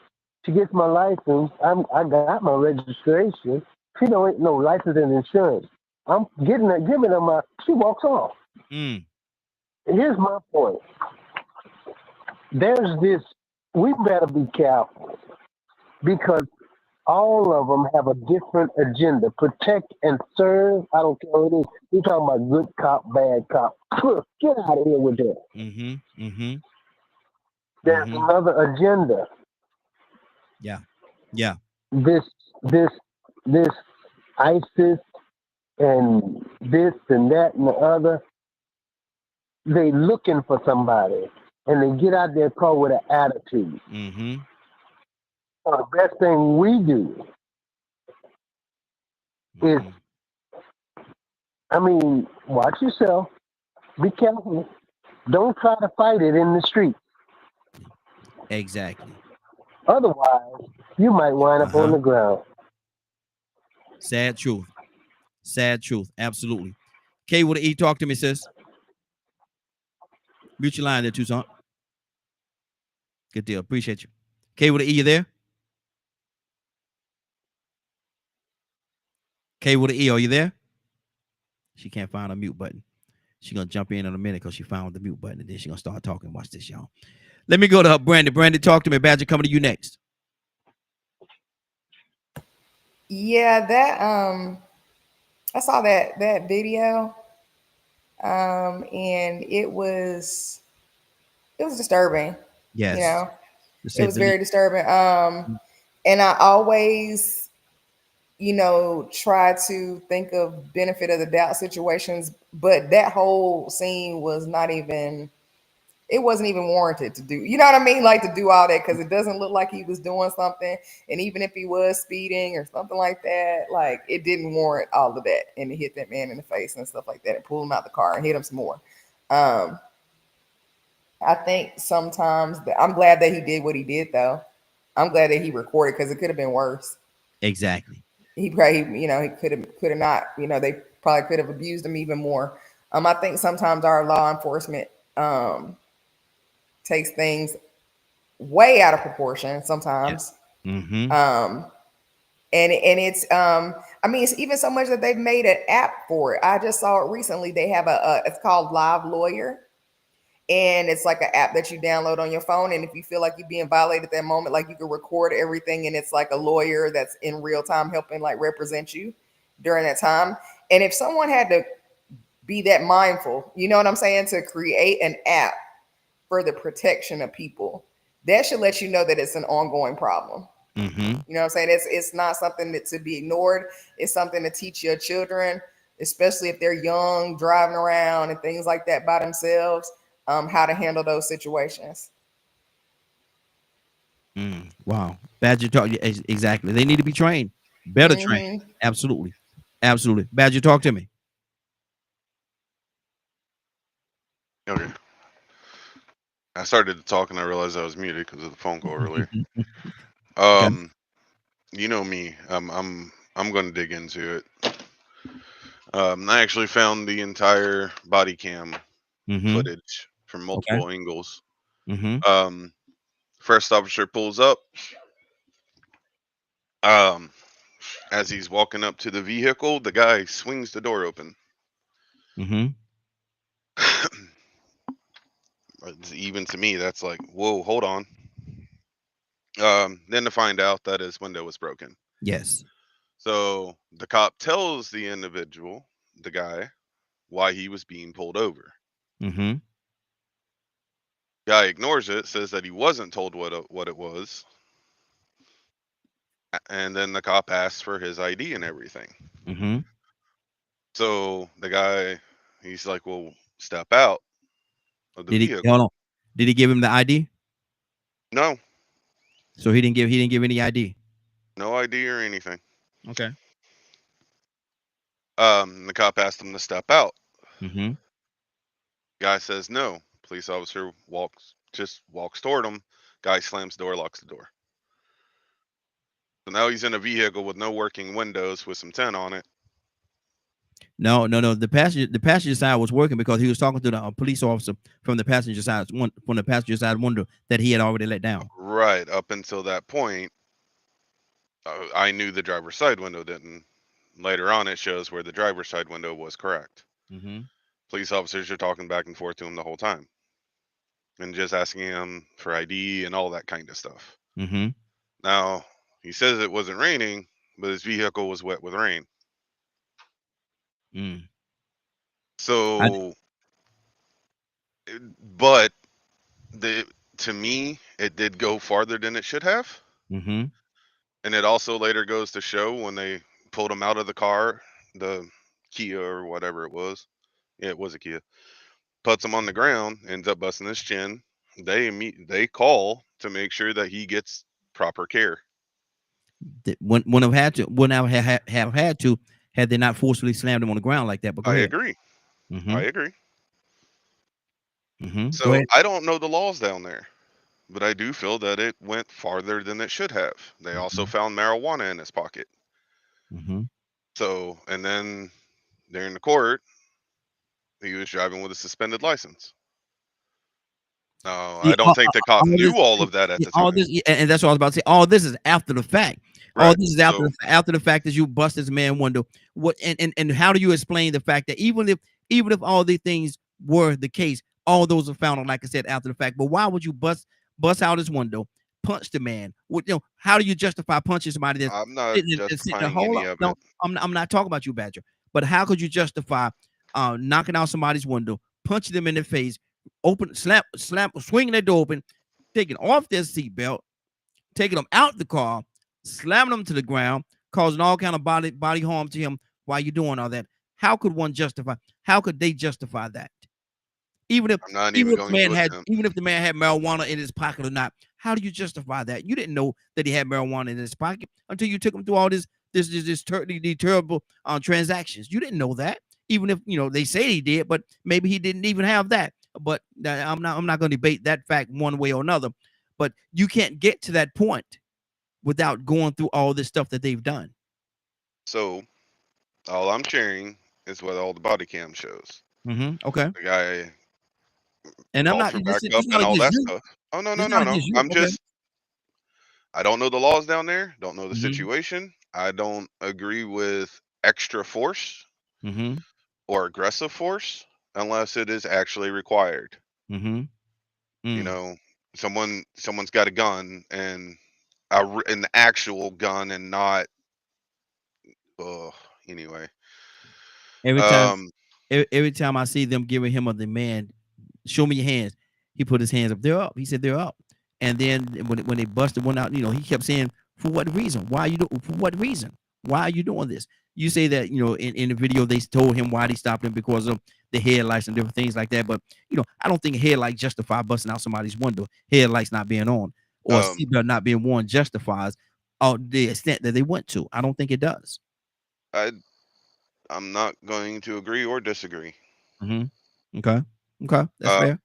He consistently didn't even show outside of showing his hands. No other compliance. Wow. He didn't show his ID as asked, his insurance, or any of that.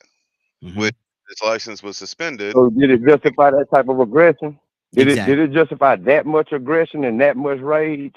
First off, and second of all, if that was the laws down there, would those laws be fair or just or make sense that the cops would just have the right to break your windows out and beat you up because you didn't comply? And does that happen all the time to everybody that doesn't comply? And it does not. And it does not. Raheem. Yes. Yeah, I just can't just listen to this because, as you know, and most of y'all know, I lost my nephew yes. to police violence. He was schizophrenic. The body cam, they could not get around the body cam. You can say people were they wasn't complying, they do. the body cam will show you why for a traffic stop. Exactly. A traffic stop. You doing all of that extra crap for a traffic stop. You throwing people down on the ground. I don't care if he had a car wasn't what license suspended, whatever. There's a ticket for that. But for you to aggressively busting out windows and throwing people down, one thing I'm grateful for is that body cam with my nephew at that jail in South Carolina spoke for itself. I've said it over and over again. Charleston had to pay my sister. My sister didn't even have to go to court. They looked at their own dang on tapes and said, oh, we want to give you this amount of money. So they do some crazy stuff. My nephew, his last words was, I can't breathe. What the? Man, see, that's why I didn't want to talk. Because people be talking this crazy stuff about, well, they should have just, even if they didn't comply, was the violence necessary like that? Exactly. I'm sorry. I get pissed at stuff like that. Was the violence needed at the rate that it was for something, a traffic stop about a doggone ticket? A light not being on. Come on, y'all. They do that crap to us all the time. And every time we say, well, you know what? He just went along with everything they said. Even if he went along with it. We've all seen it, where the person did everything they were supposed to do. And ended up dying. My nephew died for nothing. Nothing. Exactly. And that's my point right there. Yes, sir. Let's ask the question that if we were in those cops' shoes and we had that interaction with that young man, what type of discernment would we have taken? Or would we have been justified in doing what that? Would we have done what that cop did? If it's so hard for people to answer the question of whether this was a good move or not, how it looked, would you have done what that cop did after seeing all the research and videos you seen? Wow. Seen the same thing the cops seen. You don't got no answer to the question. Would you have done what they did? It's easy. I wouldn't have did nothing like what that man did. No, not at all. Not at all. Not at all. Leonard, talk to me, brother. Leonard, I'll talk to you particularly about what, because I'm an analytical type of person. So, you know, I like to see from beginning to end and what you're going to do about it. You think I don't have the energy to get mad about everything. If this was a case that you was representing, if this guy came to you for representation, would you represent him? Based on the video that you saw? Yes. Why? Because I believe that from the little bit that I heard, there is a problem with escalation. Just from that little bit I heard. Okay, now on whose part? For clarity, I know what you mean, but for clarity, on the officer's part. Okay. But then again, some people believe that they have the right to do whatever they want to do. You can do that if you like. You don't even have to comply if you don't want to. You choose what you do. We instruct people on what to do. There are classes all around the United States, usually in a lot of areas, on what to do if stopped by police. You can go online and get the training. You can deliver the training in your churches, talk to your kids about it, or what have you. Matter of fact, you can go down to the police department and ask them, and they're supposed to be able to tell you. I don't go after people because they do things I don't like. I go after people because they do things that are against the law. Did the police officers that are break unjust. the law? Did the police officers, in this instance, would you say the police officers broke the law or no? I couldn't say. They probably didn't break the law. Did they go against any of his rights? Not break the law. Did they go against any of his rights? I'm not sure, because they would have to see the rest of the entire stop. However, it didn't happen the way you may believe or wanted it to happen. There are several issues to bust someone's window and drag them out of the car, subdue them and cuff them and take them down to that police station. Was that and this issue? And that was the next question I was going to ask you, because in what I saw, and I could only base it, I can have to say I certainly was not there, but based on what I saw from that video, I don't think that it was to a point or to a level with them having to do that to him. Certainly not busting out his window, punching him. Yeah, what is it? This man is sitting in his car with a seatbelt on, with his hands up. How do you justify punching him in the face? You've already busted out his window. How do you justify punching him in the face? It's never about justifying punching him in the face. Well, why would you? Not the question. Is that excessive force? Is the question. And I say yes. And I say yes. You can say what. Absolutely. We all can say what we believe. I could just jump to conclusion. And I could say that police is racist. He was looking for a Negro to kill that day, and he came close, and he was looking for the opportunity. I could go in there with that attitude. Okay, and you can. But I never said all that. But you can. Like you said, you can. I never said all that. But what I said is he was wrong in what he did. And he was very wrong in punching that man, not only once, but twice. You punched the man twice. One time in the car, and one side outside of the car. With all these officers surrounding this man. I believe it's a case of excessive force. If I was to assist the guy.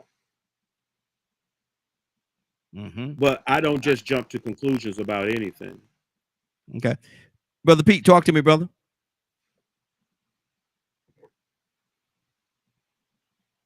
Pete. The young man was not in a combative disposition at the time they broke the window. Now, prior to that, it seems like the narrative, and it's seemingly that he was resisting their desires, their instructions, the way they wanted this stop to go, asking for a white shirt and other things, and not providing some documentation, allegedly, if I'm correct. So they were trying to force compliance. Well, do we force compliance by brutality and force? No. Or can we force compliance through reasoning? And this is where professionalism and training and, decency and within oneself would come into play. Now, again, upon him breaking of the window and throwing the punch, he was in position. He was in a neutral, looked like his hands were still. Yep. And he was sitting there just waiting for whatever they were going to do. So at that point, you broke the window, break it out, open the door, take the seatbelt out, and take it off, and then take him out the object, right? Okay. But then you throw the second punch. So the first punch is questionable. We can go back and forth. What was the reason for the second punch? Exactly. Upon them grabbing him, yep, corralling him, surrounding him, detaining him, yep, having his body in a contained position, handcuffs that looked like they was being applied, or he was at least hands behind his back, feet getting swept up, pushed down to the ground, and then you throw another punch. Yep. Now that's not forcing compliance. That's where you've left being a professional, and now you just turn into a hooligan. Yep. And this is where they have to learn how to. They have to have training and all of that. See, and the whole situation is involved because again, I'm not trying to go all outside, all over the place. Are you a law enforcement official or a revenue generating officer? I mean, what's your job? What really are you out here doing, right? And then state rules. The state can't be an injured party. That's state rules. So then, what's going on here? Did he violate the officer's rights? No. Listen, whenever you are stopped by these tend to be hooligans and criminals, always comply if you can, and it's not going to result in you getting injured or losing your life. Comply as much as you can. Live to fight another day, and you deal with it later. If, because it ain't always that way. Sometimes they terminate you on scene for nothing. So this is just, we understand that. But we definitely want us to understand, if you can, comply as much as possible, but maintain your safety. If we stay on here long enough, I will pull up the law that states that if you are threatened by a uniformed officer in the performance of their official duties in a marked car, and you are not in the commencement of a crime, and they are threatening your life, you are authorized by law. Case law has proven that you can defend yourself up to including killing them if necessary, and you have yet to commit a crime. Now, I pray it don't go to that. Yeah. But that's the law. That's the law. So what we want to understand is the whole system has some issues. You cannot force compliance when it's not necessary. He wasn't in the car. He was calm. He had his hands. It looked like in a neutral position, in a still position. Exactly. What was all the extra forceful? What was all that? Why was that? So the way they act, you give many of the general public the consensus that they need to wear bulletproof vests, level 5 bulletproof vests that stop pretty much anything other than a machine gun, a 7.62 round or something, and up to your collar cover, your sleeves down to your private parts. Right, and you need to have a machine gun in your car, and when one of these folks pull you over, you might as well just get out and kill them first before they kill you. Now, is this the narrative that y'all want to create? Because this is ridiculous. I mean, Marvin Gaye sang the song. It's been over 40 years. Did he make it yesterday? This is ridiculous. If you're not a professional, get out of the profession. Stop tolerating this nonsense. If you go up to a judge or a prosecutor and slap them, believe me, you're going to be in prison for 2 to 5 years. And you're going to be convicted of a felony. They're not going to tell you, oh, he got a mental problem, he emotional, he on Prozac. They don't hear none of that.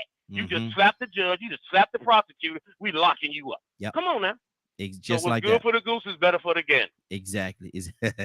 It's better for the gander. Exactly. K with the E, are you there? I'm here. Talk to me, sis. I agree with everything that brother just said. Everything. And I think that, like he said, it's a law, and we have a thing up here. We tell our people, if you get pulled over, ask for your attorney, ask for a captain. They'll tell you to get off your phone and everything, but you have a right to have somebody that can be sitting on your phone listening. My son gets pulled over, and he immediately called me. They'd be like, well, get off the phone. They get on the phone and talk to me. Well, man, we're not going to do anything to him. We're just going to run his name through him. And he can call you back in a minute. Just let us get this stuff taken care of. And I said, thank you. And they'll get on the phone and talk to me. I tell my kids, don't get pulled over. Don't be smart aleck, because that's all they're looking for, one little smart aleck. It ain't no different from the street. You get smart with somebody, you don't know what they might do to you. So all them cops ain't all there. So, you can get smart with them. You can look at them the wrong way, comply as much as possible. And let the people deal with it later. If they do anything to you, okay, just don't resist. Don't fight. Go ahead. Take the punch. Take the punch. You can sue them later. Don't say nothing to them. You can say, yeah, you punching me now, but you gonna this, you gonna that. They're gonna punch you again. Just take the punch. Don't even give them a reason to keep hitting you or anything. And so far, it's been really awesome up here. We have a young man suing him right now for pulling him out the car, slamming him down. He sued him. He ain't got nothing to worry about. Nothing. He sued him. He's suing him. The other man won his lawsuit. The young lady won her lawsuit for rough handling her. Just won it. The parents, they child ain't here no more, but they won their lawsuit. Like, they winning their lawsuits left and right. So eventually, these policemen are going to stop. Because if you start suing them, they're going to stop. They do not like paying that money out. Y'all better get y'all act together. We're going to get rid of y'all. Y'all costing the department money doing this foolishness. So far, so good. Kansas City, Missouri, they have cracked down on police brutality because they being sued up here. It's a clip of what a quad. They pulled him out the car, roughed him up. He kept telling them he couldn't get out the car. I can't get out the car. Door opened, everything. He did everything. He couldn't get out the car. They pulled him out the car. He's suing them. Gotta sue them. That's the only thing gonna stop them. Sue them. We won't have so much. We won't have so much police killing because it's been slacked up here, literally. Sue them. I thank God for the protection, and I thank God for the community coming together and enforcing that. Do what you're supposed to do. You can sue later. And when they put that into them young people's heads, we can sue them. They do what they're supposed to do, and they suing the brakes off the police department in Kansas City. Sue the city, state, and the police officer, and you want his pension. Hey, Raheem. You want his pension. You want all that money that you've been working for the last 20, 30 years, whatever it is you've been on. I want that. You don't deserve that. Go ahead, Badger. Yep, they so. Florida Statute 322.15. Mm-hmm. Every licensee shall have his or her driver's license must be fully legible with no portion of such license is faded, altered, mutilated, or defaced in his or her immediate possession at all times when operating a motor vehicle and shall present or submit the same upon the demand of a law enforcement officer or an authorized representative of the department. Okay. It is. Okay, I understand, and that part. So, is fine. however, I don't agree with the guy punching him. Yeah, that's my point. Some of it was excessive. Oh, that's good. Yeah, absolutely. And see, what you read is good. What you read is good and factual. But my thing is, what does that have to do with the fact of him punching the man, opening up a door, beating up his car? There's excessive force, absolutely. Yeah. Okay. So one thing is one thing, and another is another. Yeah, go ahead. But it's one of the things. It's one of the things I have learned from some of the people that like Leonard and some of the folks down here in Texas and things like that, of the importance of making sure you know your local laws to do one's best to not provoke a situation in that nature. If it's Florida law and Florida law states that you are to show your ID and you are refusing to do so, it can lead to an arrest. Arrest him, but don't do all that other stuff. Arrest him. Him. Fine. That would have ended all that. So to me, and then it was found out later because he didn't present his ID that he was driving while suspended. Okay. So but punching him and stuff, no. But it's the how long or what the. Here's my question, because I'm very curious about this. If that person never got out that vehicle, never showed the ID, supervisor shows up, another person shows up, what are they supposed to do? What would be y'all's I don't know. corrective measure in that situation? He was asking for a supervisor, and he had the right to do so. That anything else is woulda, coulda, shoulda. We can't say that because I don't have that crystal ball before me where I can summon it to tell me or show me the future or what would have happened. But my thing is this right here. I know what did happen, and what did happen, they assaulted that man. And they should not have done so. Leonard, I hope you know what I was trying to ask. I understand exactly what you was asking. I understand what you was asking, but I don't understand how that goes with or against what it goes against what we're talking about.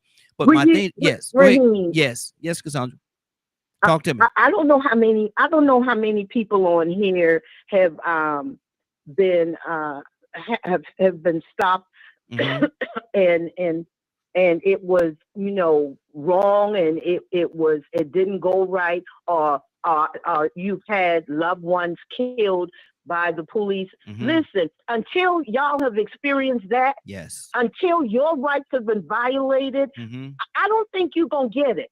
I don't think you're gonna get it, because listen, two wrongs don't make a right. So even if the man was wrong, them doing what they did to him, there is no justification for that. They're supposed to protect and serve. How is it? And this is my thing too. Why is the divide so big between how the hell they treat black people and how they treat white people? I'm sorry. Why is there such a wide divide in how they treat white people and how they treat black people? It's always been that way, and it's still that way right now. So they don't. I see them arrest white boys. Their white boys be fighting them tooth and nail, and they're able to subdue them, get them in the car, and take them to jail. Why is it so many black people are killed in the same scenario where they weren't even fighting, and they end up dead? I know y'all think it's okay. Hey, it happens. He should have applied. He should have complied more. But two wrongs don't make a right. And if it's your son, if it's your wife, if it's your daughter, how would you feel? Mm-hmm. Exactly. So I want to give clarity on something real quick. Mm-hmm. Every time I get pulled over, I have every expectation to have a gun drawn on me and told to exit the vehicle Mm-hmm. because of what's on my records. Mm-hmm. I don't ever feel safe being pulled over by a police officer. Okay.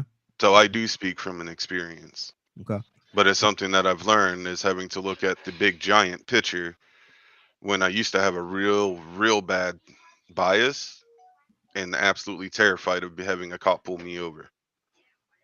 Mm-hmm. Not knowing if that is But going to see- be my last day. So I may not be black, Mm-hmm. but I know what it is to have a record and how cops view me when they pull me over. Mm-hmm. I am a threat to them. And that is exactly what's on my record. Mm-hmm. It's not Okay. fun experience. So no, I don't deal with the racist side of things, but I do deal with the mental health and having my hands registered. Mm-hmm. But see, the thing about it is this right here, and somebody has said that people should got to learn the law and stuff like this, and that's true. You should know the law. It's very important that you know, and it's imperative that you know the law. But the people that took an oath to serve and to protect and serve, they should know the law too, and they should know Right. that what they did was against the law. They should know that. And so, yes, it's important to know the law, but they got to know it too. They got to know that this is not right. I agree, and they need to be held hold on, Badger. accountable And if, for hold on, unreasonable. Badger, hold on, Badger. And if the weight of the job that they're doing, if the weight of the job that they're doing becomes too much for them, then maybe it's time to find something else to do. Maybe it's time for you to find something else to do. If the weight of the job becomes too much, too unbearable, They're that running you're late. making decisions like this, then maybe you need to find another profession because this is not the one for you. At this point and stage in your life, this is not the one for you. Because people's lives can be and have been lost because of this, because of situations like this. And so that's my point right there. If it's too much, get out. Get out. Find something else to do. Brandy, talk to me. Rico, coming to you next, brother. Tucson. I totally agree.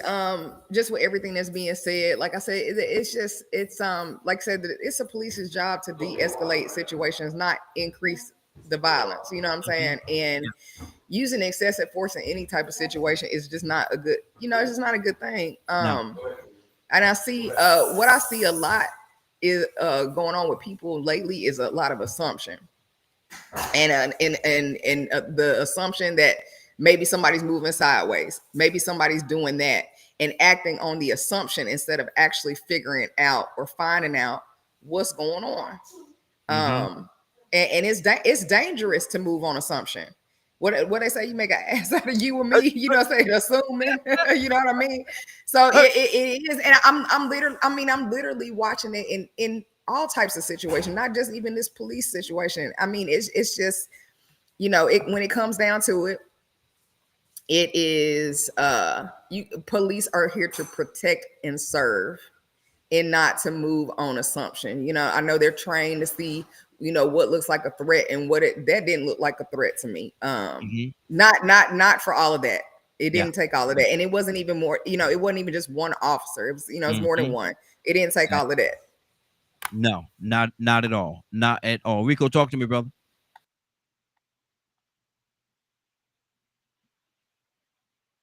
Rico, you there? Yeah, I had to get off mute, man. The question was asked, what are you supposed to do? What was he supposed to do? Yes. And it's called respectful communication. Mind you, remember, I used to live down there. And I met some good cops. I had to come back and tell them, hey, man, I'm going to call and give you a praise report. They didn't understand why I felt so good. It was because they actually were respectful. Yeah. You get what I'm saying? So it's like a tone or a mode you can use. I can show you video after video of where cops pulled over a white man or went over to the local white town drunk, and he talked about the mothers and this and that, and they just laugh it off. Why are you talking to me like that now, John? Then they get to spitting on them. Then that's when all of a sudden they want to get tough. Mm-hmm. But as soon as they pull over the 70-year-old black woman, I smell marijuana. Talking all tough, talking all stuff. You suspicious. I smell it. Lying. I could have swore I smelled something. Mm-hmm. Man, listen, black people right now are being exonerated from prisons at a high, they're breaking records every year. Mm-hmm. Wrongful conviction. Yeah. Dirty cops, dirty judicial system. Mm-hmm. Philando Castile, he complied. Exactly. Man, I complied so much, I complied so much, I called the police and they put me in jail. Mm-hmm. Locked up for 3 months. Wait a minute, I called y'all. Mm-hmm. I'm the victim. Exactly. That man cussed me out like a dog. Mm-hmm. I mean, so it's like, respectful communication and tone goes a long way. You talk to a man like a human. Talk to a person like a human being. Don't talk at them. Yep. Yeah, you might have that badge on, but see, when you have this law that says when you refuse to disobey a command, you have a right to be arrested. We have the right to arrest you. Oh, I didn't do what you told me to do. Mm-hmm. Also, if you tell me to get down on my knees and suck your toe, I won't do it. I mean, see, it's limits to what he's supposed to be asking you to do in the way that they ask you to do it. Mm-hmm.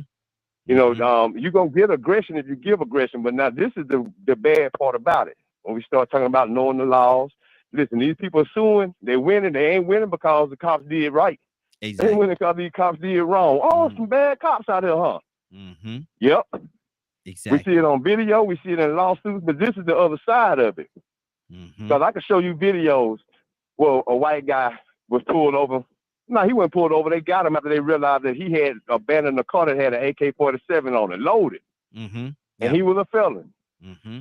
Wow. But they patted him down and he volunteered to snitch and tell on some drug dealers and some gun runners. Mm-hmm. So he a good guy. He volunteered to help out the good guys. Mm-hmm. Let's take him down here and interrogate him. They put him in the interrogation room. He had a pistol and a knife in his waistband, and he killed one of them. Mm. Trusted him. But Philando Castile complied. Yeah. Yeah. So, I mean, it's like, in a black man situation where I love what Pete said, but when you start seeing that it's free reign on black people, and these black people do have that aggression to want to retaliate, because I feel like that's what it's going to go to, man. Cops is going to start having targets on their head. Mm-hmm. But right about now, black people are so afraid, they only feel like the easiest target is somebody that look like them. Exactly. Exactly. They don't have that same energy for these cops. No. History has proven. History has proven. Let me go to Tucson. We got to get out of here. I have an appointment today, y'all. So we got to get out of here right around the top of the hour. So I got to get ready to get on out of here. But Tucson, what's on your heart, brother? What are you hearing? Talk to me, brother. Yeah, it's the top of the hour. No, I mean, now don't forget that there's these people that are running around here with full armor on that are trying to capture people. Mm-hmm. Mm-hmm. For whatever reason. They under the assumption that they are illegal immigrants. Yeah. They have changed their tactics, and they're out there, mm-hmm. and they have an agenda and an attitude. Yeah. Yeah. And some of them had the agenda and an attitude even before that. They get into police departments mm-hmm. so they can do something to people because they got a badge to do it. Yep. I do not. Sometimes I know when to shut my mouth. Mm-hmm. Time they start an attitude, I give them whatever they want, so I can go on about my business. Mm-hmm. Now, am I saying that's gonna cause you to get away with not being beat to death? No, because some of them get out the car ready to beat you to death. Exactly. But it does not. If I get out, I know we gotta go. I'm sorry, right here. If I have a bag of weed, which I don't, drinking alcohol in the car while driving, if they pull me over with that in my car, that doesn't give them the right to beat me half to death. No. Let's just go. No, not at all. Just arrest me. Mm-hmm. Take me in and let me spend my time. Yep. Exactly. Hey, You can't do the law. You can't be judge and jury on the street. Hey, Leonard. He don't have a bag of weed with him this day, but there would I'm have just been a saying. day. Look, I'm just gonna tell you, if Yeah. you pull me over, okay? Mm-hmm. Yeah, I've been pulled over with about a pound. Good It ain't. Lord. I mean, you handle how you want to handle. What you love tell the way Leonard? Pete. What you tell Leonard? I I'll love split the it way with you. Pete. I'll split it with you. I'll split it with you. I love I love the way Pete spoke on it as well. Mm-hmm. You're saying something. This is not about everything else. It's about specifically what is happening and how to change it. Man, I love Miss Kay, because we know about all the work done out there in St. Louis and in that area, and what that area is committed to do, especially based on the history of what went down out there and all these protests and things of that nature. I don't care what y'all think. Y'all better learn what to do. Because all this thinking you in the right all the time is going to get your head split open. But see, my whole thing is this. I understand you all said that he didn't comply in regards to giving his driver's license, proof of insurance, and all this. I understand that, but outside of that, this man, every other order they gave him, he complied. He lifted up his hand, show me your hands, and that's did the it thing twice. about it. So That's what- how what- some what people is he to do? think. That's how some people think and they feel. Mm-hmm. I sure think that way. Because Right. if you ask me to show me show me your hand, You and I think comply, that show you it's my a hand. situation where you are in control. No. You believe that. No. That's not what I said. That is not what I said. I said Well, we try compliance to with train rules. people. Well, we tried to train people. There's a certain way when you get pulled over. You follow this every time you get pulled over. Comply to what they say, Why? correct? Because at the end of it, here's your facts and evidence on why you did what you did. Okay. But if you Well, kept running your mouth and you kept doing, you know how you resist, Pete, well, man, that law, people need to understand the law. He didn't do any of that. If you're going to He be didn't in keep running his mouth. charge, be prepared to be in charge. Then I heard you saying, but I didn't see that. But we got to get out of here, man. Hold on. We'll continue. Okay. We'll Yeah, I got continue one this question, conversation. Raheem. Go, real One quick. question, Raheem. Real quick. I gotta go. Go ahead. If we get pulled over, would it be wise for us to tell them or ask them if they knew Spanky Johnson?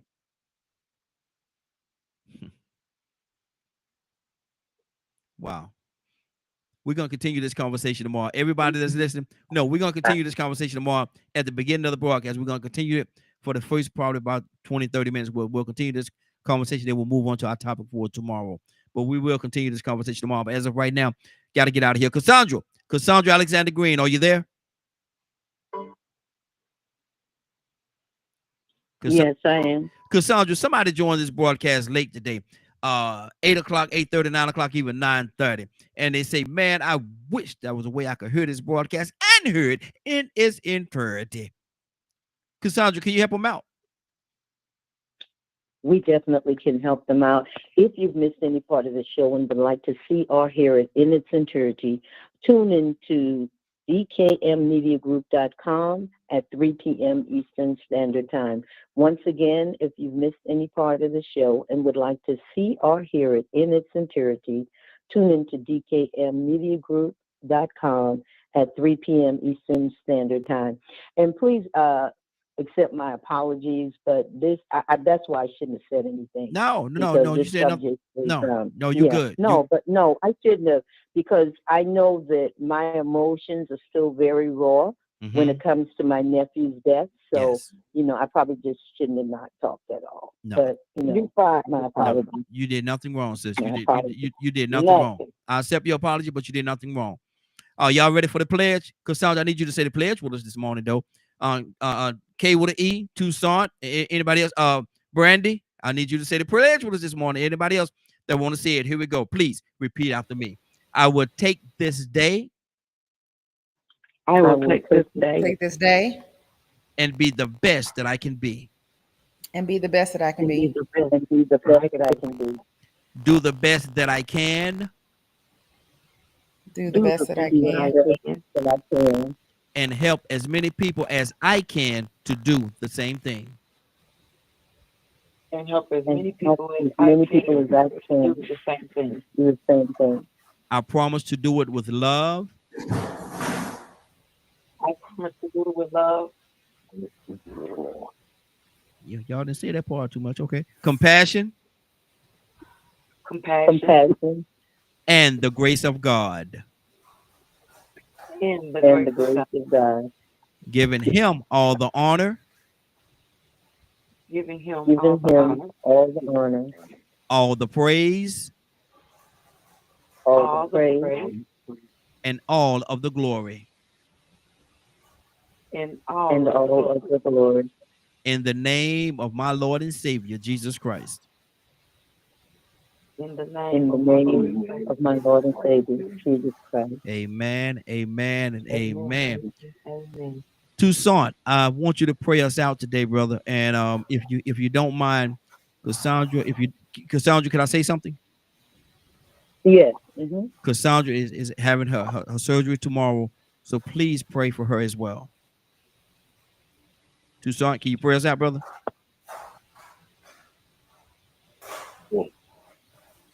Lord God, our Father, we come now. We say thank you. We give you praise, honor, and glory. We're so grateful for life, for health, for strength, for you being our creator, our maker, the one that guides us. We lean and depend on you. And that's why we come now. Ask God that you would forgive us and wash us and make us good. You're the only one that can do it. We praise you for your power. Now, God, as we come, we ask that you would bless Cassandra as she goes. And you're the healer. You're the one that can deliver and set free. Wave your hand over the situation. Have your way. You know that there's a bomb in Gilead. There's a physician in the house. And in the name of Jesus, we pray. Ask that you would guide Yeah, that's fine. the instruments that they'll use, Lord. Let it all be for your glory. I know you can do it. Stop our unbelief. Praise you on the day, God. We ask that you would enable us to just live better lives, pleasing in your sight. And for that, God, I know you're able. We give you glory, we give you honor, and we give you praise. Man. Amen. Amen. Cassandra. Amen. Amen. Amen. Amen. Cassandra, anything on your heart right now you want to say before we get out of here? No, just thank you for the prayers. I'm just glad to be getting this over with. That's all I can say. Yeah, I'm just glad to be getting it over with. So thank you. And I love you guys. I appreciate you. I appreciate you letting me be who I am and with my ranting and raving at times. Exactly. And that's and if you try to be anything else, we're gonna get on you. We're gonna get on you now. We ain't having that. You try to be anything else, we're gonna get on. I'm gonna let you know now. No, don't go change. You don't have permission to change. You don't have no permission to change. You don't have that permission. But I want to thank everybody because I got to get out of here as well. I want to thank everybody for joining us. More than that, I want to thank you for allowing DK and Media Group and Associates and the Morning Glow for being a part of your morning. It is now 10:13. You're about to exit the Morning Glow. But before you go, I want you to do me two favors, if you will.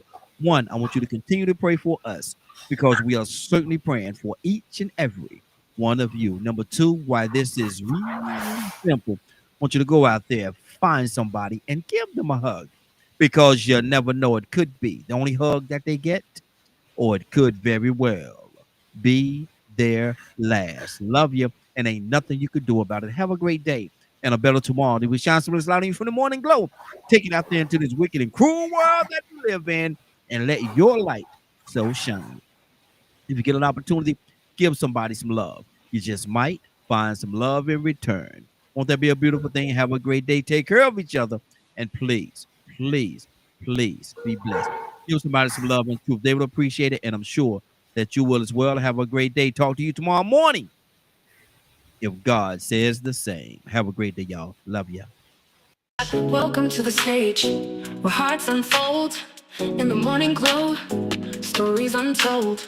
Let's paint with words, a masterpiece of art, where dialogues bloom, igniting in every heart. Let's dive into the ocean of thoughts, where waves of healing gently salt. Let's paint with words, a masterpiece of art, where dialogues bloom, igniting every heart. Let's dive into the ocean of thoughts, where waves of healing gently sought. Together we'll mend, stitch by stitch, in the morning glow. Let's make the switch. A symphony of voices, harmonizing the air, echoing truth, banishing despair. Let's sow seeds of unity, watch them grow in this garden of hope under the morning glow. Let's bridge the gaps, erase the line, in the tapestry of hearts let love shine. With every word, a step we take towards a brighter dawn for all our sake. Welcome to the morning glow, where dreams take flight in this realm of possibilities. Let's unite, together we stand, hand in hand, healing the nation across the land.